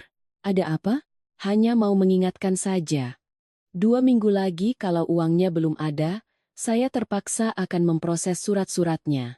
Ibu mertua saya mencengkeram ponselnya. "Aku tahu." Pria itu tertawa pelan. "Oh, ya. Tadi aku bertemu teman lama." "Apa hubungannya denganku?" "Putramu hebat juga." "Ya." Berurusan dengan orang yang tepat. Wajah Bu Lastri langsung berubah. "Kamu mau bilang apa?" "Aku bilang begitu, Mbak pasti sudah paham." Lalu panggilan itu dimatikan, seluruh rumah hening. Agung mendekat. "Dia bilang apa, Bu?" Ibu mertua saya duduk membeku beberapa detik, baru kemudian mengangkat kepalanya. Suaranya serak. "Dulu, Pak Budi pernah bekerja bersama ayahnya si Dani." Kalimat ibu mertua saya membuat seluruh rumah membeku. Agung berdiri terpaku. "Ibu bilang apa?" Bu Lastri menatap permukaan meja, suaranya pelan dan lelah. "Dulu, Pak Budi dan ayahnya si Dani itu rekan kerja. Mereka sangat dekat." Santi bangkit dari kursinya. "Jadi, jangan-jangan ini jebakan, Bu?" Tidak ada yang bisa menjawab. Di luar, sebuah truk lewat, cahayanya menyapu gerbang, lalu hilang, meninggalkan kegelapan di dalam rumah kami yang sempit. Saya menatap ibu mertua saya. "Ibu sudah curiga dari awal?" Beliau mengangguk pelan. "Ibu pernah melihat si Dani itu mirip dengan orang yang suka bisnis tidak jelas. Lalu kenapa ibu tidak memberitahu dengan jelas?" "Sudah ibu beritahu, tapi Agung tidak mau dengar." Agung menunduk, mengacak-acak rambutnya. "Waktu itu aku pikir ibu hanya takut aku sukses." Bu Lastri tertawa sinis. "Ibu miskin seumur hidup, tapi tidak bodoh." Kalimat itu membuat suasana semakin berat. Saya teringat, dulu saat baru menikah, banyak tetangga yang bilang ibu mertua saya sangat perhitungan. Utang beberapa puluh ribu saja beliau akan ingat. Dulu saya pikir itu sifat pelit. Sekarang saya baru sadar, orang yang pernah merasakan hidup di titik terendah, akan memandang uang dengan cara yang berbeda. Santi duduk kembali dengan perlahan. Kalau Pak Budi tahu dari awal, dia tidak melanjutkan kalimatnya, tapi semua orang mengerti. Jika benar begitu, utang ini mungkin tidak pernah sesederhana kesialan. Ibu mertua saya bangkit, berjalan ke depan warung, dan menurunkan separuh pintu besinya, baru kemudian kembali. Besok, ibu akan temui Pak Budi. Agung langsung mengangkat kepalanya. Aku yang akan pergi, Bu. Kamu pergi hanya akan emosi. Aku harus bertanya langsung. Lalu setelah bertanya, dia terdiam. Bu Lastri menatap putranya lama sekali, lalu berbisik, ada hal-hal yang belum tentu orang lain ingin sembunyikan dari kita. Terkadang, kita sendiri yang tidak cukup jernih untuk melihatnya. Saya melihat mata Agung memerah, tapi dia tidak membantah lagi. Malam itu, Santi tidak pulang. Dia duduk di teras sampai hampir pagi, karena katanya suaminya sudah mengunci pintu. Saya menatap wanita itu dengan perasaan kalut. Jika beberapa hari yang lalu, mungkin saya akan sangat membencinya. Tapi sekarang, melihatnya duduk meringkuk di kursi, matanya bengkak, saya hanya merasa lelah. Wanita terkadang memang seringkali sama susahnya. Mengira sedang berjalan di jalan yang benar, tapi baru saat terjatuh, menyadari semuanya salah. Sekitar jam 3 pagi, saya membawakan selimut tipis untuknya. Dia terkejut. Maafkan aku, Mbak. Saya menarik kursi dan duduk di hadapannya. Maaf untuk apa? Karena sudah membuat Mbak salah paham. Saya tersenyum tipis. Terkadang aku sendiri pun tidak tahu apa yang membuatku marah. Santi menunduk. Mas Agung sering sekali membicarakan Mbak dan Putri. Saya tertegun. Bicara apa? Dia bilang Mbak itu pekerja keras. Bekerja, lalu pulang masih harus mengurus semuanya. Saya diam. Sejak masalah ini terjadi, ini pertama kalinya saya mendengar tentang diri saya dari mulut suami saya. Santi menarik selimutnya lebih erat. Pernah sekali aku bertanya, kenapa dia tidak memberitahu Mbak soal investasi ini? Lalu dia bilang apa? Dia bilang, Mbak itu orangnya realistis. Kalau tahu, pasti akan dilarang. Saya tertawa kecil. Memang benar, tapi dia juga bilang, dia ingin sekali ini berhasil, agar Mbak tidak perlu hidup susah lagi. Kalimat itu membuat hati saya mencelos, seperti ada yang menuangkan air hangat ke bagian paling dingin di dada saya. Ternyata di saat saya menyalahkannya karena menyembunyikan, dia juga sedang memikul tekanannya sendiri. Pria terkadang memang aneh. Semakin sayang pada keluarga, semakin mudah terjerumus ke dalam pertaruhan bodoh dengan pikiran hanya sekali ini saja. Saya duduk sejenak, lalu masuk ke dalam. Saat melewati ruang tamu, saya melihat ibu mertua saya belum tidur. Beliau sedang duduk melihat kembali tumpukan surat-surat tua di bawah cahaya lampu kuning. Ibu belum istirahat, beliau tidak mengangkat kepalanya. Sudah tua, tidurnya sedikit. Saya menatapnya sejenak, lalu bertanya, apa ibu pikir Pak Budi sengaja menjebak Mas Agung? Beliau berhenti. Dulu, dia pernah mau membeli rumah ini. Saya tertegun. Lalu, ibu tidak mau jual. Karena itu, beliau menghela napas. Ibu tidak tahu. Saya mulai melihat sebuah jaringan yang lebih rumit dari yang saya kira. Uang, utang, rumah. Semuanya seperti sulur-sulur yang menjerat setiap orang di keluarga ini sejak bertahun-tahun yang lalu. Keesokan paginya, seluruh gang sudah tahu ada wanita asing yang menginap di rumah kami. Baru saja saya membuka warung, saya sudah melihat beberapa ibu-ibu berbisik di ujung jalan. Semalam lihat ada mobil parkir di depan rumahnya, katanya ada ribut-ribut lagi. Ya Tuhan, kasihan sekali ya. Ibu mertua saya mendengar semuanya, tapi hanya diam-diam menata barang dagangan.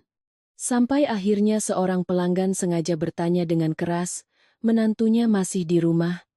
Bu Lastri, suaminya dijaga baik-baik, ya. Beliau membanting sebotol kecap ke meja. Keluarga saya tidak butuh diurusi orang lain. Seluruh warung hening. Saya yang berdiri di dalam, sedikit terkejut. Selama bertahun-tahun menjadi menantu, ini pertama kalinya beliau membela saya di depan orang lain. Siang harinya, Agung mengantar ibunya bertemu dengan Pak Budi. Sebelum berangkat, beliau mengenakan kebaya berwarna ungu tua, rambutnya disanggul rapi seolah akan pergi berperang. Saya melihatnya dengan perasaan aneh. Saya merasa pertemuan hari ini akan membuka banyak sekali cerita lama. Santi tinggal di rumah membantu saya menjaga warung. Putri turun dari atas, melihat Santi, dia berhenti. Dia berbisik, "Tante yang menelepon ayah, ya?" Santi sedikit canggung. "Iya, nak." Anak itu terdiam beberapa detik, lalu menarik kursi dan duduk di hadapannya. "Tante mau merebut ayahku?" Saya mendengarnya dengan hati teriris. Anak-anak selalu bertanya hal-hal yang membuat orang dewasa tidak tahu harus menjawab apa. Mata Santi langsung memerah. "Tidak, sayang." Putri menopangkan dagunya, menatapnya lama sekali, lalu tiba-tiba bertanya lagi. "Lalu kenapa tante menangis terus?" Santi menunduk dan tertawa di tengah air matanya. "Karena tante bodoh, nak." Putri mengangguk-angguk seolah sangat mengerti. "Dulu waktu aku menghilangkan uang les, ibu juga bilang begitu." Saya tertawa, meskipun hati saya masih kalut. Tepat pada saat itu, telepon saya berdering. Dari ibu saya berjalan ke belakang untuk menjawab. Suara ibu saya terdengar pelan, "Kamu baik-baik saja, nah?" Saya tiba-tiba ingin menangis. "Ibu sudah tahu? Tadi tetanggamu ada yang menelepon." Saya bersandar di dinding. "Rasanya rumah ini seperti pasar, Bu." Ibu saya terdiam beberapa detik, lalu berkata, "Kemarin ibu ke vihara." "Tiba-tiba ke vihara kenapa, Bu?" "Ibu bertemu teman lama." "Siapa?" "Pak Budi." Saya langsung berdiri tegak. "Ibu bertemu dengannya?" "Iya." Jantung saya mulai berdebar kencang. "Ibu bicara apa?" Di seberang hening cukup lama, baru kemudian ibu saya merendahkan suaranya. Dia bertanya, "Apa ibu masih menyimpan kaleng biskuit tua dari zaman dulu?" Saya mencengkeram ponsel begitu erat hingga telapak tangan saya berkeringat. "Ibu bilang apa?" Di seberang, ibu saya menghela napas sangat pelan. Dia menanyakan kaleng biskuit berwarna biru dari zaman dulu. Saya berdiri membeku di dapur kecil di belakang warung. Di luar, masih terdengar suara Putri yang mengobrol dengan Santi. Suara motor lewat, suara orang memasak dari rumah sebelah. Semuanya masih normal, hanya saja kepala saya mulai pusing. "Kaleng biskuit apa, Bu?" "Dulu almarhum ayahmu pernah menitipkannya pada ibu." Jantung saya berdebar begitu kencang. Ayah saya sudah meninggal hampir 20 tahun. Sejak saat itu, ibu jarang sekali membahas masa lalu. Setiap kali saya bertanya, beliau hanya akan tersenyum. "Lalu kenapa tiba-tiba Pak Budi menanyakannya?" Ibu juga tidak tahu. "Apa ibu mengatakan sesuatu padanya?" "Tidak." Saya bersandar di dinding yang dingin. "Apa ibu masih menyimpannya?" Di seberang hening sejenak. Saya memejamkan mata. Perasaan aneh merayap di punggung saya, seolah sesuatu yang telah lama terkubur, perlahan-lahan mulai digali kembali. "Bu, di dalamnya ada apa?" Ibu tidak pernah membukanya. "Lalu kenapa ibu menyimpannya sampai sekarang?" "Ibu sudah berjanji pada almarhum ayahmu." Suaranya begitu pelan. "Dulu ayahmu berpesan, jika terjadi apa-apa, jangan pernah berikan pada siapapun." Tenggorokan saya terasa kering. Belum sempat saya bertanya lebih lanjut, dari depan warung terdengar keributan. Saya buru-buru keluar. Seorang kurir berdiri di tengah warung, tangannya memegang sebuah surat. "Permisi, dengan keluarga Bapak Agung?" "Ada apa?" "Ada surat panggilan." Saya mengambil amplop itu. Begitu melihat nama pengirimnya, hati saya dingin. "Kantor pengacara." Santi langsung bangkit. "Dari pihak sana lagi, Mbak?" Saya membukanya di tengah warung. Surat di dalamnya adalah pemberitahuan untuk segera melunasi sisa utang, disertai dengan klausul penyitaan aset jika tidak dipenuhi. Ibu mertua saya dan Agung masih belum pulang. Saya melihat bagian paling bawah, tangan saya gemetar. Batas waktunya tinggal 10 hari. Santi yang membacanya, wajahnya pucat pasi. Mereka menekannya secepat ini? Belum sempat saya menjawab, teleponnya berdering. Suaminya. Santi memegang ponselnya, bibirnya bergetar. Dari seberang terdengar suara pria yang marah. Meskipun tidak dinyalakan pengeras suara, saya masih bisa mendengarnya. Santi berdiri diam sejenak, lalu berbisik, "Aku sedang berusaha menyelesaikannya. Aku tidak ada hubungan apa-apa dengannya." "Jangan bicara begitu," suara di seberang semakin keras. Akhirnya Santi menangis. "Aku tidak pernah melakukan hal yang salah." Lalu panggilan itu dimatikan. Putri di sampingnya memberikan selembar tisu. "Tante, jangan nangis." Santi menutupi wajahnya. "Tante sudah membuat banyak orang susah." Saya melihat pemandangan itu dengan hati yang berat. Orang dewasa terkadang berpikir hanya dirinya yang menderita. Padahal, siapapun yang berada di dekatnya akan ikut terseret ke dalam pusaran masalah. Sekitar jam 5 sore, ibu mertua saya dan Agung baru pulang. Begitu masuk, saya sudah tahu pertemuannya tidak berjalan baik. Wajah Agung tegang. Sementara ibu mertua saya begitu lelah, hingga jalannya tidak lagi tegap. Saya memberikan surat dari pengacara pada suami saya. Dia membacanya, lalu terduduk lemas. 10 hari. Santi mendekat. "Pak Budi bilang apa, Mas?" Agung tertawa sinis. Dia bilang, "Kalau tidak punya uang, tanda tangani saja surat jual beli rumah." Seluruh warung hening. Putri yang sedang makan biskuit berhenti mengunyah. Saya menoleh ke ibu mertua. Ibu bilang apa padanya? Bu Lastri melepas sandalnya dengan sangat perlahan, lalu duduk. Dia menanyakan masa lalu. "Masa lalu apa?" Beliau diam. Agung kesal. "Bu, sampai sekarang masih mau disembunyikan." Ibu mertua saya mengangkat kepalanya menatap putranya. "Ibu bertanya padamu dulu." "Tanya apa?" "Dulu. Si Dani itu membawamu bertemu dengan siapa?" Agung tertegun. "Pernah sekali bertemu dengan Pak Budi." Saya menatap suami saya. "Mas tidak pernah cerita. Waktu itu Mas kan tidak tahu mereka saling kenal." Bu Lastri tertawa kering. Dia melihatku pasti senang sekali. "Ibu dan dia sebenarnya dulu ada apa?" Begitu pertanyaan itu keluar, beliau tiba-tiba memalingkan muka. Tidak ada yang bicara lagi. Keheningan itu begitu berat hingga saya mulai merasa sesak napas. Tiba-tiba ibu mertua saya bangkit dan naik ke atas. Sesaat kemudian beliau kembali membawa kaleng biskuit tua tempatnya menyimpan uang. Beliau meletakkannya di meja. "Kalian mau tahu, kan? Lihat saja sendiri." Tangannya gemetar hebat. Agung membuka tutup kaleng itu. Di dalamnya tidak ada lagi uang, hanya ada beberapa tumpuk surat tua yang diikat dan selembar akta kelahiran. Santi di samping saya menarik napas tajam. Saya menatap kertas itu, dan jantung saya mencelos. Nama ibu, Lastri. Nama ayah, Budi. Dan nama anak, Agung. Seluruh rumah membeku. Agung bangkit begitu cepat hingga kursinya terjatuh. Ini apa?" Ibu mertua saya memejamkan matanya rapat-rapat. Dulu ibu dan Pak Budi pernah berencana menikah." Saya mendengarnya dengan kepala kosong. Agung mundur selangkah. "Ibu bilang apa?" "Waktu itu ibu hamil." Suaranya begitu pelan seolah akan hilang ditelan angin. "Tapi kemudian dia pergi merantau." Agung melihat akta kelahiran itu, lalu menatap ibunya seolah tidak lagi mengenalinya.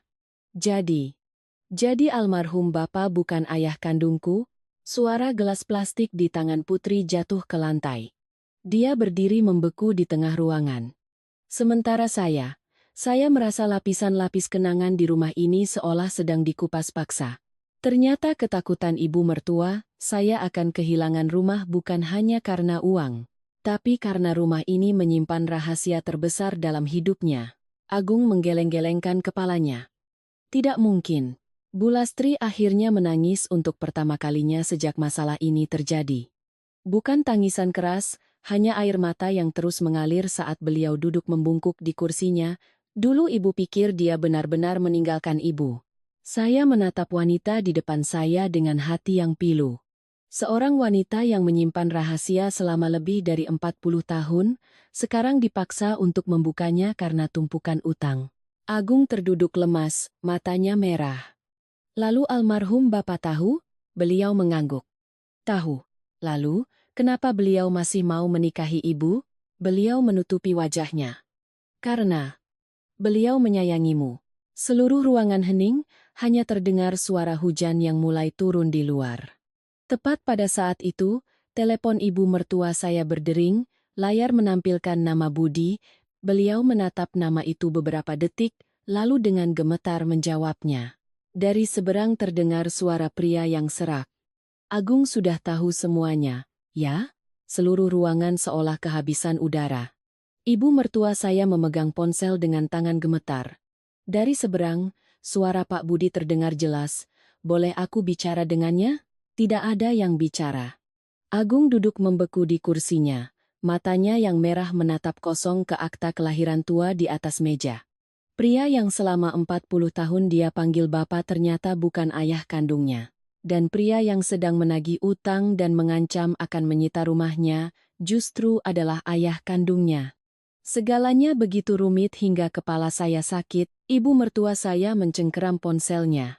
Jangan telepon lagi. Lastri. Suara Pak Budi merendah. Aku tidak bermaksud menyembunyikannya sampai sekarang. Beliau tertawa kering. Lalu kapan rencanamu? Saat kamu sudah mengambil alih rumah ini?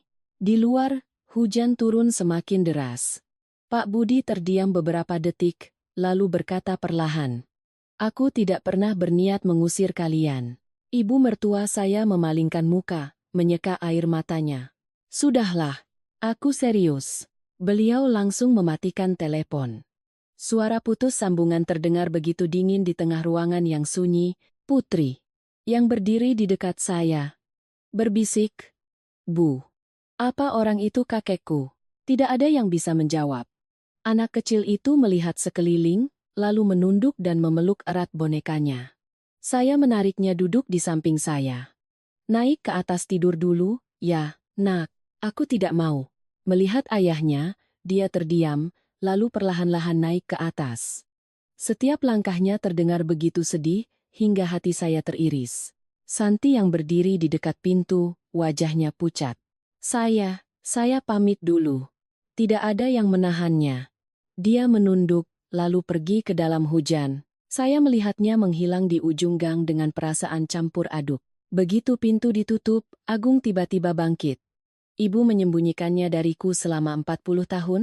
Suaranya parau. Ibu mertua saya menunduk sangat dalam. Ibu minta maaf. Minta maaf? Dia tertawa, tapi matanya merah. Ibu tahu perasaanku sekarang. Ibu takut. Lagi-lagi kata itu. Dia memukul meja dengan keras. Ibu takut, jadi ibu menyembunyikan segalanya. Takut miskin, jadi ibu lebih menghargai uang daripada perasaan. Takut kehilangan rumah, jadi ibu membiarkan dia memegang surat-suratnya. Sekarang ibu masih takut apa lagi? Saya belum pernah melihat suami saya seperti ini. Selama ini dia selalu menjadi orang yang paling sabar. Tapi sekarang, setiap katanya keluar seperti ledakan yang telah lama terpendam. Ibu mertua saya menangis. Ibu tidak mau kamu menderita. Tapi apa ibu pernah bertanya apa yang kuinginkan? Dia memalingkan muka, bahunya sedikit bergetar. Orang yang membesarkanku adalah Bapa. Orang yang mengajariku naik sepeda, yang mengajariku memperbaiki listrik, adalah Bapa. Sekarang ibu bilang dengan satu kalimat, semuanya berubah? Bu Lastri tercekat. Ibu tidak bermaksud begitu. Lalu kenapa disembunyikan? Di luar, petir menyambar, membuat seisi rumah bergetar. Saya menatap kedua ibu dan anak itu dengan hati yang berat. Ada rahasia yang semakin lama disimpan, semakin tidak ada lagi ruang untuk dimaafkan. Malam itu, Agung naik ke atap dan duduk di sana sampai pagi. Saya membawakan jaket untuknya dan melihatnya bersandar di dinding, sebatang rokok menyala di tangannya. Sejak kapan Mas merokok lagi? Baru mulai malam ini. Saya duduk di sampingnya. Di bawah, ibu mertua masih duduk sendirian di ruang tamu. Bayangannya terlihat begitu kecil di bawah cahaya lampu. Agung tertawa sinis. Dulu aku pikir ibu adalah orang yang paling kuat. Ibu memang menderita. Iya. Dia menatap ke arah hujan. Pernah sekali aku demam tinggi, ibu menggendongku berjalan kaki lebih dari 1 kilometer tengah malam karena tidak punya uang untuk naik ojek. Saya diam mendengarkan. Waktu itu aku berjanji, Kalau sudah besar, Paujakan mencari banyak uang agar ibu tidak susah lagi. Dia menunduk dan tersenyum sedih. Ternyata semakin besar, aku semakin membuat segalanya berantakan. Saya menatap tangannya yang kapalan dengan perasaan kasihan. Dia bukan orang jahat. Dia hanya seorang pria yang terlalu ingin membuktikan bahwa dia bisa menanggung beban keluarga. Dan pada akhirnya, justru harga dirinya itulah yang menjatuhkannya. Saya bertanya pelan, "Mas, marah pada almarhum Bapak?" Saya tahu siapa yang saya maksud. Lama sekali, baru dia menjawab, "Tidak tahu." "Mas mau bertemu dengan Pak Budi?" Dia tertawa kering. "Bertemu untuk apa? Memintanya mengembalikan masa kecilku?" Saya tidak bicara lagi. Hujan membasahi kami. Agung mematikan rokoknya, lalu tiba-tiba bertanya, "Kalau kamu jadi aku, apa kamu bisa memaafkan?" Saya menatap ke halaman yang gelap. Aku tidak tahu. Sejujurnya, saya tidak tahu. Ada hal-hal yang tidak sesederhana benar atau salah. Ibu mertua saya menyembunyikan rahasia karena takut kehilangan putranya. Pak Budi diam karena telah melewatkan seumur hidup. Almarhum bapak mertua saya menerima untuk membesarkan anak orang lain karena cinta. Semua orang punya alasannya masing-masing. Tapi lukanya tetap ada. Keesokan paginya, seluruh gang sudah heboh dengan cerita baru. Entah siapa yang menyebarkannya. Tapi menjelang siang, para tetangga di pasar sudah berbisik-bisik. Dengar-dengar si Agung itu bukan anak kandungnya Pak almarhum. Benarkah? Pantas saja tidak mirip. Ibu mertua saya yang di warung mendengar semuanya. Beliau tidak membantah, hanya diam-diam menata kembali barang dagangannya. Saya melihatnya dengan perasaan pedih, wanita yang seumur hidupnya hidup demi gengsi, sekarang harus menelan gunjingan. Sore harinya, Bu Ida datang membeli kecap, lalu duduk. "Benar, Mbak Lastri?" Ibu mertua saya tertawa sinis. "Kalau benar memangnya kenapa?" "Ya Tuhan. Berarti almarhum suamimu dulu baik sekali, ya?" Bu Lastri menunduk mengelap meja. "Dia orang baik." Bu Ida menghela napas. "Orang baik zaman sekarang jarang." Saya melihat mata ibu mertua saya memerah dengan cepat, lalu beliau memalingkan muka. Saat sedang makan malam, telepon Agung berdering. Nomor tak dikenal. Dia menjawabnya. Dari seberang terdengar suara seorang pria. "Permisi, dengan Bapak Agung?" "Saya dari rumah sakit pusat." Seluruh keluarga mengangkat kepala. "Ada apa?" "Ya, Pak. Bapak Budi baru saja mengalami stroke sore tadi. Sekarang sedang di UGD." Sendok di tangan ibu mertua saya jatuh ke lantai. Sendok itu berputar beberapa kali di lantai, lalu berhenti di dekat kaki meja. Ibu mertua saya masih duduk membeku, matanya menatap kosong ke depan seolah belum mengerti apa yang baru saja terjadi. Agung, yang memegang telepon, bertanya lagi. "Anda bilang siapa, Pak?" "Bapak Budi." Di data kontak daruratnya, nomor Bapak yang tertera. Suara pria di seberang terdengar di antara suara klakson ambulans dan langkah kaki yang tergesa-gesa. "Pasien mengalami pendarahan di otak, mohon keluarga segera datang." Panggilan berakhir. Seluruh meja makan hening. Putri menatap satu persatu wajah orang dewasa, berbisik, "Kakek sakit, ya? Ya?" Tidak ada yang menjawab. Ibu mertua saya perlahan bangkit, kursinya berdecit di lantai. "Aku ganti baju." Suaranya serak. Saya melihat punggungnya dengan perasaan kalut. Pria yang baru kemarin datang menagih utang, hari ini setelah satu panggilan telepon, semua permusuhan seolah disingkirkan. Karena pada akhirnya, hidup dan mati adalah hal yang paling cepat meluluhkan hati manusia. Setengah jam kemudian, kami tiba di rumah sakit. Koridor UGD begitu terang, bau desinfektan bercampur dengan bau bubur panas dan suara sandal jepit membuat saya pusing. Pak Budi masih di ruang resusitasi. Di depan pintu, seorang wanita berusia 50-an duduk memeluk tas, matanya bengkak. Melihat ibu mertua saya datang, wanita itu bangkit. "Mbak Lastri." Saya terdiam. Suasana di antara mereka sangat aneh. Tidak seperti orang asing, tapi juga tidak akrab. Ibu mertua saya langsung bertanya, Bagaimana keadaannya? Dokter bilang harus menunggu. Wanita itu menyeka air matanya. Tadi sedang bicara, tiba-tiba jatuh. Agung, yang berdiri di belakang saya, wajahnya kaku. Ibu siapa? Wanita itu menoleh ke arahnya, matanya merah tapi tatapannya lembut. Saya. Istri Pak Budi. Saya melihat tangan suami saya terkepal. Sekilas, ada rasa canggung di wajah wanita itu. Mungkin dia juga sudah tahu ceritanya. Dia menarik kursi. Duduklah. Tidak ada yang duduk. Koridor rumah sakit ramai, tapi ruang di antara kedua keluarga ini terasa begitu berat. Sesaat kemudian, seorang dokter keluar. Siapa keluarga pasien? Wanita itu yang lebih dulu berlari. Saya, Dok, saat ini kondisi pasien untuk sementara stabil, tapi mengalami kelumpuhan di sisi kiri tubuh. Kemungkinan untuk pulih total masih harus dipantau. Ibu mertua saya memejamkan matanya pelan. Saya yang berdiri di sampingnya, mendengar helaan napasnya yang panjang. Setelah dokter pergi, wanita itu baru menoleh ke arah kami. Dia sering menyebut namamu, Mbak. Ibu mertua saya diam. Sebelum jatuh, dia masih menanyakan soal rumah itu.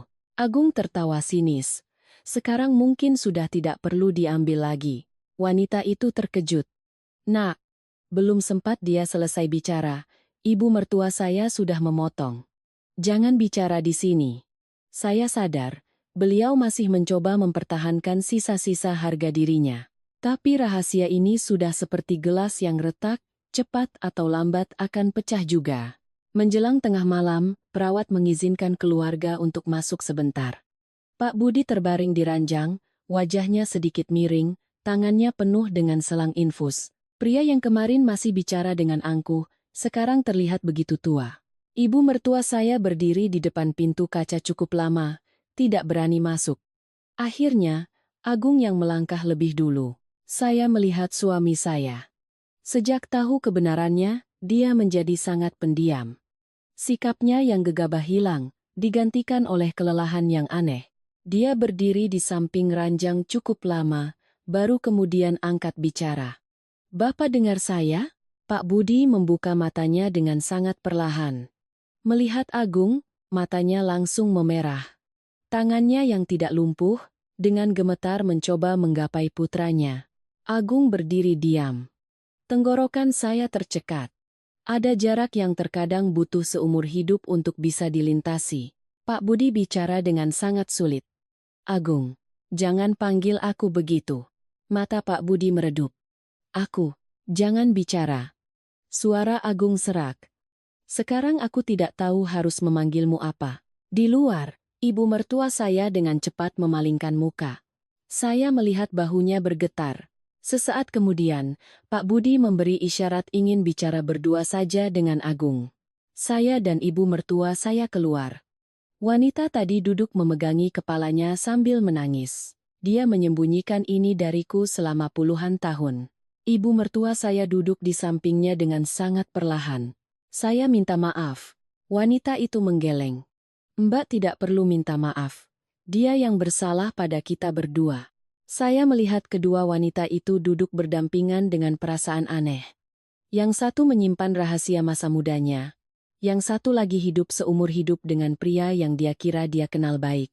Pada akhirnya, semua orang punya lukanya masing-masing. Sekitar 20 menit kemudian, Agung keluar dari kamar, wajahnya pucat pasi. Saya langsung bangkit. Dia bilang apa? Dia tidak langsung menjawab.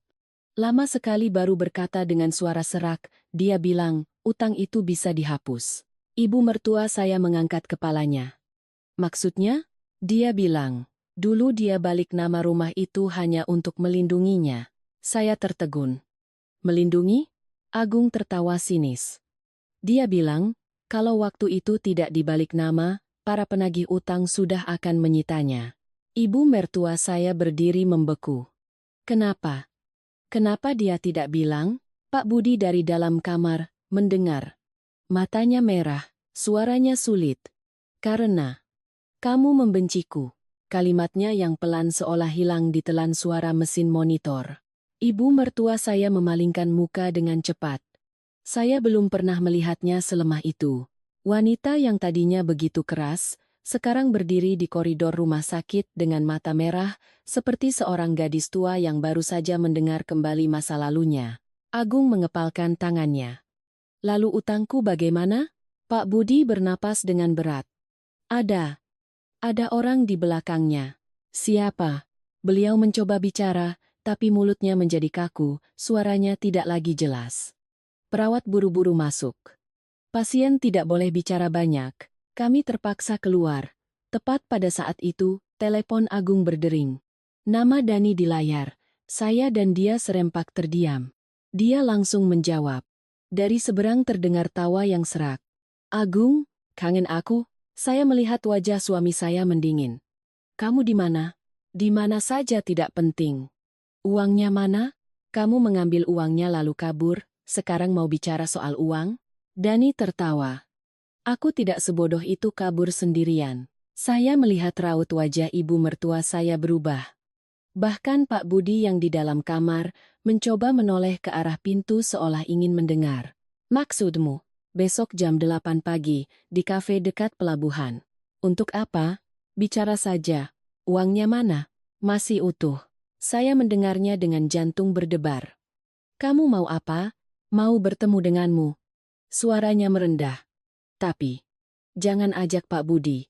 Dia terlalu banyak tahu. Tawa Dani dari telepon membuat kulit kepala saya merinding. Di tengah koridor rumah sakit yang bau obat, suaranya terdengar begitu santai.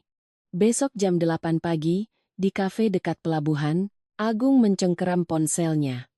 Kamu mau apa? Hanya bicara. Uangnya mana? Kamu mengambil uangnya lalu kabur. Sekarang mau bicara? Dani tertawa. Aku tidak sebodoh itu kabur sendirian. Saya melihat raut wajah ibu mertua saya berubah. Bahkan Pak Budi yang di dalam kamar mencoba menoleh ke arah pintu. Maksudmu? Besok temui aku, nanti kamu akan tahu. Panggilan dimatikan. Agung berdiri membeku. Saya mendekat. Mas benar-benar mau pergi? Belum sempat dia menjawab, ibu mertua saya sudah lebih dulu bersuara. Jangan pergi sendirian. Bu, ibu bilang jangan. Suaranya, untuk pertama kalinya sejak masalah ini terjadi, kembali tegas. Istri Pak Budi juga menimpali. Saya rasa ini tidak sederhana. Ibu mertua saya menoleh ke arahnya. Kamu tahu sesuatu? Wanita itu ragu-ragu sejenak, baru kemudian berbisik.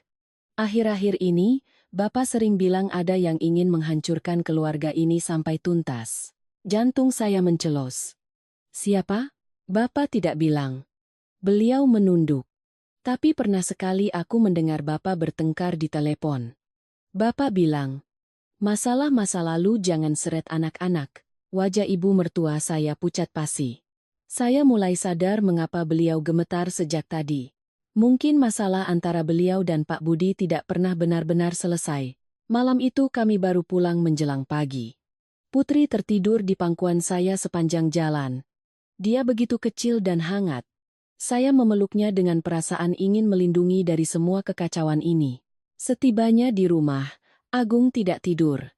Dia duduk di balkon menatap ke arah gang yang gelap sampai pagi. Saya membuatkannya secangkir kopi. Mas sedang pikir apa? Dia tertawa sinis. Aku merasa bodoh sekali. Saya duduk di sampingnya. Mas ditipu, tapi kalau aku tidak serakah, aku tidak akan terjebak. Angin pagi meniup rambutnya. Aku selalu berpikir, cukup dengan punya lebih banyak uang. Segalanya akan lebih mudah. Ibu tidak akan menderita, kamu tidak akan susah, Putri bisa sekolah di tempat yang lebih baik. Dia menatap tangannya. Ternyata, uang belum dapat, malah menyeret semua orang ke dalam lubang. Saya diam, karena saya tahu dia benar. Pria terkadang tidak takut menderita, mereka hanya takut merasa tidak berdaya saat melihat keluarganya kekurangan, dan rasa takut itulah yang terkadang membuat mereka nekat. Sekitar jam 6 pagi, ibu mertua saya turun. Beliau mengenakan kebaya lama berwarna coklat, rambutnya disanggul rapi, matanya bengkak. Ibu ikut denganmu. Agung mengangkat kepalanya. Ibu di rumah saja. Ibu harus tahu apa yang diinginkan si Dani itu. Kalau berbahaya bagaimana? Beliau tertawa sinis. Hidup ibu ini, apalagi yang belum pernah ibu lihat. Saya menatap ibu mertua saya dengan hati yang berat. Sejak rahasianya terbongkar, beliau berubah total. Tidak ada lagi sikap dingin dan perhitungan. Seolah batu yang telah beliau simpan di dalam hatinya begitu lama, akhirnya pecah, dan beliau tidak punya tenaga lagi untuk berpura-pura. Tepat jam 8, saya, Agung, dan ibu mertua tiba di kafe dekat pelabuhan. Kafe kecil yang memutar lagu-lagu lama. Dani sudah duduk di sudut, lebih kurus dari yang saya bayangkan, kemejanya kusut, matanya sembab. Begitu melihat kami, dia tersenyum. Lengkap juga, ya. Agung menarik kursi. Uangnya mana? Dani menyesap kopinya, lalu menatap ibu mertua saya.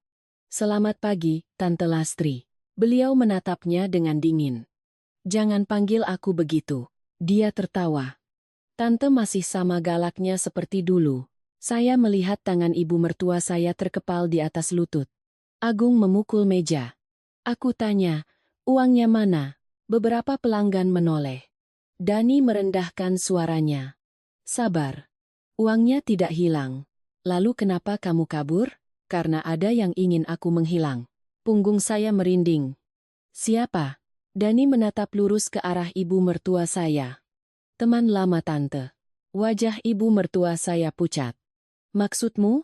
Dani tertawa sinis. Dulu, ayahku dan Pak Budi kan rekan bisnis. Lalu ada masalah. Agung mengerutkan kening. Masalah apa? Dani mengeluarkan setumpuk kertas tua dari tasnya. Masalah yang berhubungan dengan almarhum ayahmu. Jantung saya berdebar kencang. Ayahku? Iya. Dani mendorong tumpukan kertas itu. Lihat saja sendiri. Agung membukanya. Wajahnya perlahan-lahan memucat. Itu adalah surat utang lama. Nama peminjamnya adalah almarhum bapak mertua saya, dan yang menjaminnya adalah Pak Budi. Ibu mertua saya gemetar. Kamu dapat ini dari mana? Ayahku yang simpan. Dani menatapnya. Dulu, almarhum suamimu punya utang yang sangat besar. Para penagih utang sudah mau menyita rumah. Pak Budi yang menolongnya. Saya menoleh ke ibu mertua. Beliau menunduk dalam-dalam. Benar, Bu? Bibirnya bergetar. Benar. Agung terpaku. Jadi, almarhum bapak tahu semuanya? Tahu. Dani tertawa getir. Dia bahkan tahu kamu adalah putra kandung Pak Budi. Kalimat itu seperti pisau terakhir yang ditancapkan ke atas meja. Saya melihat mata suami saya memerah. Dulu, almarhum suamimu sudah mau pergi agar kalian berdua tidak menderita. Pak Budi yang menahannya. Ibu mertua saya akhirnya menangis untuk pertama kalinya. Bukan tangisan keras, hanya air mata yang terus mengalir saat beliau duduk membungkuk di kursinya. Jangan bicara lagi. Dani terdiam beberapa detik, lalu menatap Agung. Uangnya sebenarnya tidak hilang semua. Tapi ada yang ingin mendorongmu ke jalan buntu agar bisa mengambil alih rumah itu. Siapa? Dia tertawa kering. Ayahku. Saya tertegun. Ayahmu? Ayahmu membenci Pak Budi sejak dikeluarkan dari perusahaan lama mereka, jadi dia menghasutku untuk mengajakmu berinvestasi. Agung bangkit. Kamu tahu tapi kamu masih melakukannya? Dani menunduk. Aku punya utang judi. Tidak ada yang bicara lagi. Alasan yang begitu menyedihkan sekaligus membuat marah. Ibu mertua saya menyeka air matanya, lalu mengangkat kepalanya. Uangnya sisa berapa? Sekitar separuhnya. Di mana? Dani melihat sekeliling, lalu merendahkan suaranya. Ayahku yang pegang. Kenapa kamu memberitahu kami? Dia tersenyum lelah. Karena kemarin aku baru tahu Pak Budi kena stroke. Di seberang, suara sirene kapal terdengar. Dani menatap gelas kopinya yang sudah kosong, lalu berbisik. Dulu waktu kecil aku pernah demam tinggi. Ayahku pergi berjudi, Pak Budi yang mengantarku ke rumah sakit. Dia tertawa sinis. Baru sekarang aku sadar, hidupku ini buruk sekali. Setelah pertemuan di kafe itu, segalanya tidak lagi setegang sebelumnya. Rasanya seperti setelah badai besar, meskipun pohon-pohon masih tumbang dan halaman masih becek, tapi setidaknya orang tahu badai telah berlalu. Dani secara sukarela menyerahkan semua dokumen terkait uang yang tersisa. Dia membawa Agung bertemu dengan ayahnya untuk mengklarifikasi utang dan menandatangani surat perjanjian pengembalian dana. Awalnya ayahnya masih keras kepala, tapi setelah tahu Pak Budi sakit parah dan putranya sendiri berniat menyerahkan diri, akhirnya beliau melunak. Uang yang tersisa tidak cukup untuk menutupi semua kerugian, tapi cukup untuk membuat pihak penggugat menarik gugatannya dan memberikan kelonggaran waktu. Rumah tidak jadi disita. Hari saat pengacara mengirimkan surat penangguhan penyitaan aset, ibu mertua saya memegang surat itu dan duduk lama sekali di depan warung. Beliau tidak bicara, hanya melepas kacamatanya dan mengelapnya berulang kali. Saya yang lewat, melihat matanya merah. Beberapa hari kemudian, Pak Budi dipindahkan ke ruang pemulihan. Sisi kiri tubuhnya masih lemah, bicaranya masih sulit, tapi sudah lebih sadar. Agung masih datang ke rumah sakit setiap hari. Awalnya dia hanya diam. Pulang kerja dia akan membeli bubur, handuk hangat, lalu duduk di kamar sampai malam. Keduanya tidak banyak bicara. Suatu kali saya melihatnya sedang mengupas buah, sementara Pak Budi terbaring menatap putranya tanpa berkedip. Pria terkadang memang aneh. Hal-hal besar yang seumur hidup tidak terucapkan, akhirnya hanya bisa disampaikan lewat keheningan. Suatu sore, saya membawa makanan ke rumah sakit dan melihat ibu mertua saya sedang duduk di dekat jendela. Pak Budi sudah tertidur. Cahaya sore menerpa rambut mereka yang sudah memutih, membuat saya sadar bahwa waktu adalah hal yang paling cepat melunakkan hati. Ibu mertua saya menatap keluar, lalu berbisik. Dulu ibu benci sekali padanya. Saya menarik kursi dan duduk di sampingnya. Karena dia meninggalkan ibu, beliau tertawa sinis. Dulu semua orang miskin. Dia pergi merantau, mengirim surat beberapa kali, lalu tidak ada kabar.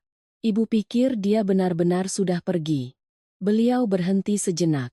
Saat ibu tahu ibu hamil, ibu panik sekali. Saya diam mendengarkan. Lalu ibu bertemu dengan almarhum suamiku. Suaranya merendah, dia tahu segalanya, tapi tetap mau menikahi ibu. Saya menatap pria yang terbaring di ranjang. Pria yang telah membesarkan suami saya dengan seluruh kebaikannya, hingga suami saya sendiri tidak pernah curiga. Apa ibu mencintai almarhum Bapak? Beliau menoleh ke arah saya. Tentu saja. Lalu beliau tersenyum sedih. Manusia itu bukan kendi, tidak bisa semua yang lama dibuang lalu langsung bersih. Kalimat itu membuat tenggorokan saya tercekat. Sekitar sebulan kemudian, Pak Budi diizinkan pulang. Wanita yang menemaninya di rumah sakit masih merawatnya dengan sangat telaten. Orangnya lembut dan bicaranya pelan. Suatu kali dia bahkan membawakan kue untuk Putri. Putri, sambil makan, berbisik pada saya. Bu, masakan nenek ini lebih enak sedikit dari masakan nenek di rumah. Belum sempat saya menjawab, ibu mertua saya dari dapur sudah bersuara. Nenek dengar, loh. Putri tertawa dan berlari. Suara tawa anak-anak di rumah ini sudah lama sekali tidak setulus itu. Segalanya perlahan kembali normal, meskipun tidak ada lagi yang sama. Santi dan suaminya tidak jadi bercerai. Katanya, setelah beberapa lama diam, suaminya datang ke rumah sakit untuk bertemu langsung dengan Agung, baru kemudian percaya bahwa tidak ada apa-apa di antara mereka. Setelah itu, keduanya pindah keluar kota untuk memulai hidup baru. Sebelum pergi, Santi mampir ke rumah kami. Dia berdiri di depan warung dan tersenyum canggung. Aku sudah membuat Mbak salah paham. Saya memberikannya sekantong mangga. Berkat kamu juga aku jadi tahu suamiku sebodoh apa? Santi tertawa terbahak-bahak. Agung yang mendengar, keluar. Loh, membicarakan suami di depan pelanggan? Saya menatap suami saya. Pelanggan mana? Rekan kongsi? Agung terdiam beberapa detik, lalu menggaruk kepalanya sambil tersenyum malu. Santi tertawa hingga air matanya keluar. Ibu mertua saya yang di dalam warung, melihat kami, sudut bibirnya sedikit terangkat. Ada luka yang tidak akan pernah hilang. Tapi waktu dan kejujuran akan membuatnya tidak lagi terasa sakit. Khususnya hubungan antara ibu mertua saya dan ibu saya. Dulu saya pikir tidak akan pernah bisa akur lagi. Siapa sangka? Suatu pagi di akhir tahun, ibu saya datang dari kampung. Saya masih sibuk di dapur ketika melihat ibu mertua saya menarik kursi ke depan. "Duduklah, Jeng." Ibu saya tersenyum lembut. Iya. Awalnya suasananya agak canggung. Keduanya hanya duduk berhadapan, merapikan baju dan melihat ke jalan. Sesaat kemudian, ibu mertua saya tiba-tiba bangkit dan masuk. Saya pikir beliau tidak nyaman, tapi ternyata beliau kembali membawa sekantong besar jeruk. "Jeruknya manis, Jeng. Tadi pagi saya yang pilih." Ibu saya tertawa. "Kukira kamu masih membenciku." Bu Lastri duduk dan menghela napas. "Dulu aku memang keterlaluan." Ibu saya menepuk tangannya. "Sudahlah, yang lalu biarlah berlalu." Ibu mertua saya terdiam sejenak, baru kemudian berkata dengan sangat perlahan. "Dulu waktu aku bicara soal uang makan, aku salah. Saya yang di dapur." Mata saya terasa panas. Ibu saya menatapnya dan tersenyum tipis. "Sebenarnya hari itu aku juga marah. Tapi sekarang kalau dipikir-pikir, semua orang punya ketakutannya masing-masing." Di ujung gang, suara penjual roti lewat. Angin sore membawa aroma ikan pindang dari dapur kami. Ibu mertua saya tiba-tiba menoleh ke arah saya. "Dewi." "Iya, Bu. Besok ke pasar beli kasur lipat." "Ya." Saya sedikit bingung. "Untuk apa, Bu?" Beliau menyesap tehnya, lalu menjawab santai. "Biar kalau besan mau menginap, ada tempat." Saya terdiam beberapa detik. Ibu saya buru-buru menolak. "Tidak usah, saya sudah terbiasa di kampung." Ibu mertua saya mengerutkan kening. "Terbiasa apa sampai jatuh terus-menerus? Nanti merepotkan." "Kalau merepotkan ya bayar uang makan." Mendengar itu, saya terkejut. Ibu mertua saya menatap saya beberapa detik, lalu tertawa kering. "Setiap hari 2 buah jeruk saja cukup." Putri yang sedang menggambar mendengar. "Wah, kalau begitu nenek untung." Nenek di rumah makannya banyak sekali. Seluruh rumah tertawa. Tawa yang tidak keras, tapi cukup untuk membuat rumah kecil di dalam gang ini terasa jauh lebih hangat. Malam harinya, saat saya ke dapur, saya melihat ibu mertua saya sedang memisahkan duri ikan untuk ibu saya karena gigi beliau sedang sakit. Keduanya, sambil makan, berdebat soal takaran gula di dalam masakan. "Masakanmu manis sekali, Lastri." "Aku ini orang Jawa Tengah." "Ya sudah, makan sedikit saja." Saya bersandar di pintu, melihat kedua wanita tua itu berdebat dengan perasaan damai. Mungkin keluarga memang tidak pernah lepas dari kesalahan. Yang penting adalah, setelah semuanya, apakah orang-orang di dalamnya masih mau duduk bersama atau tidak? Larut malam, saat saya melewati ruang tamu, saya melihat Agung sedang memperbaiki kipas angin tua untuk ibu saya.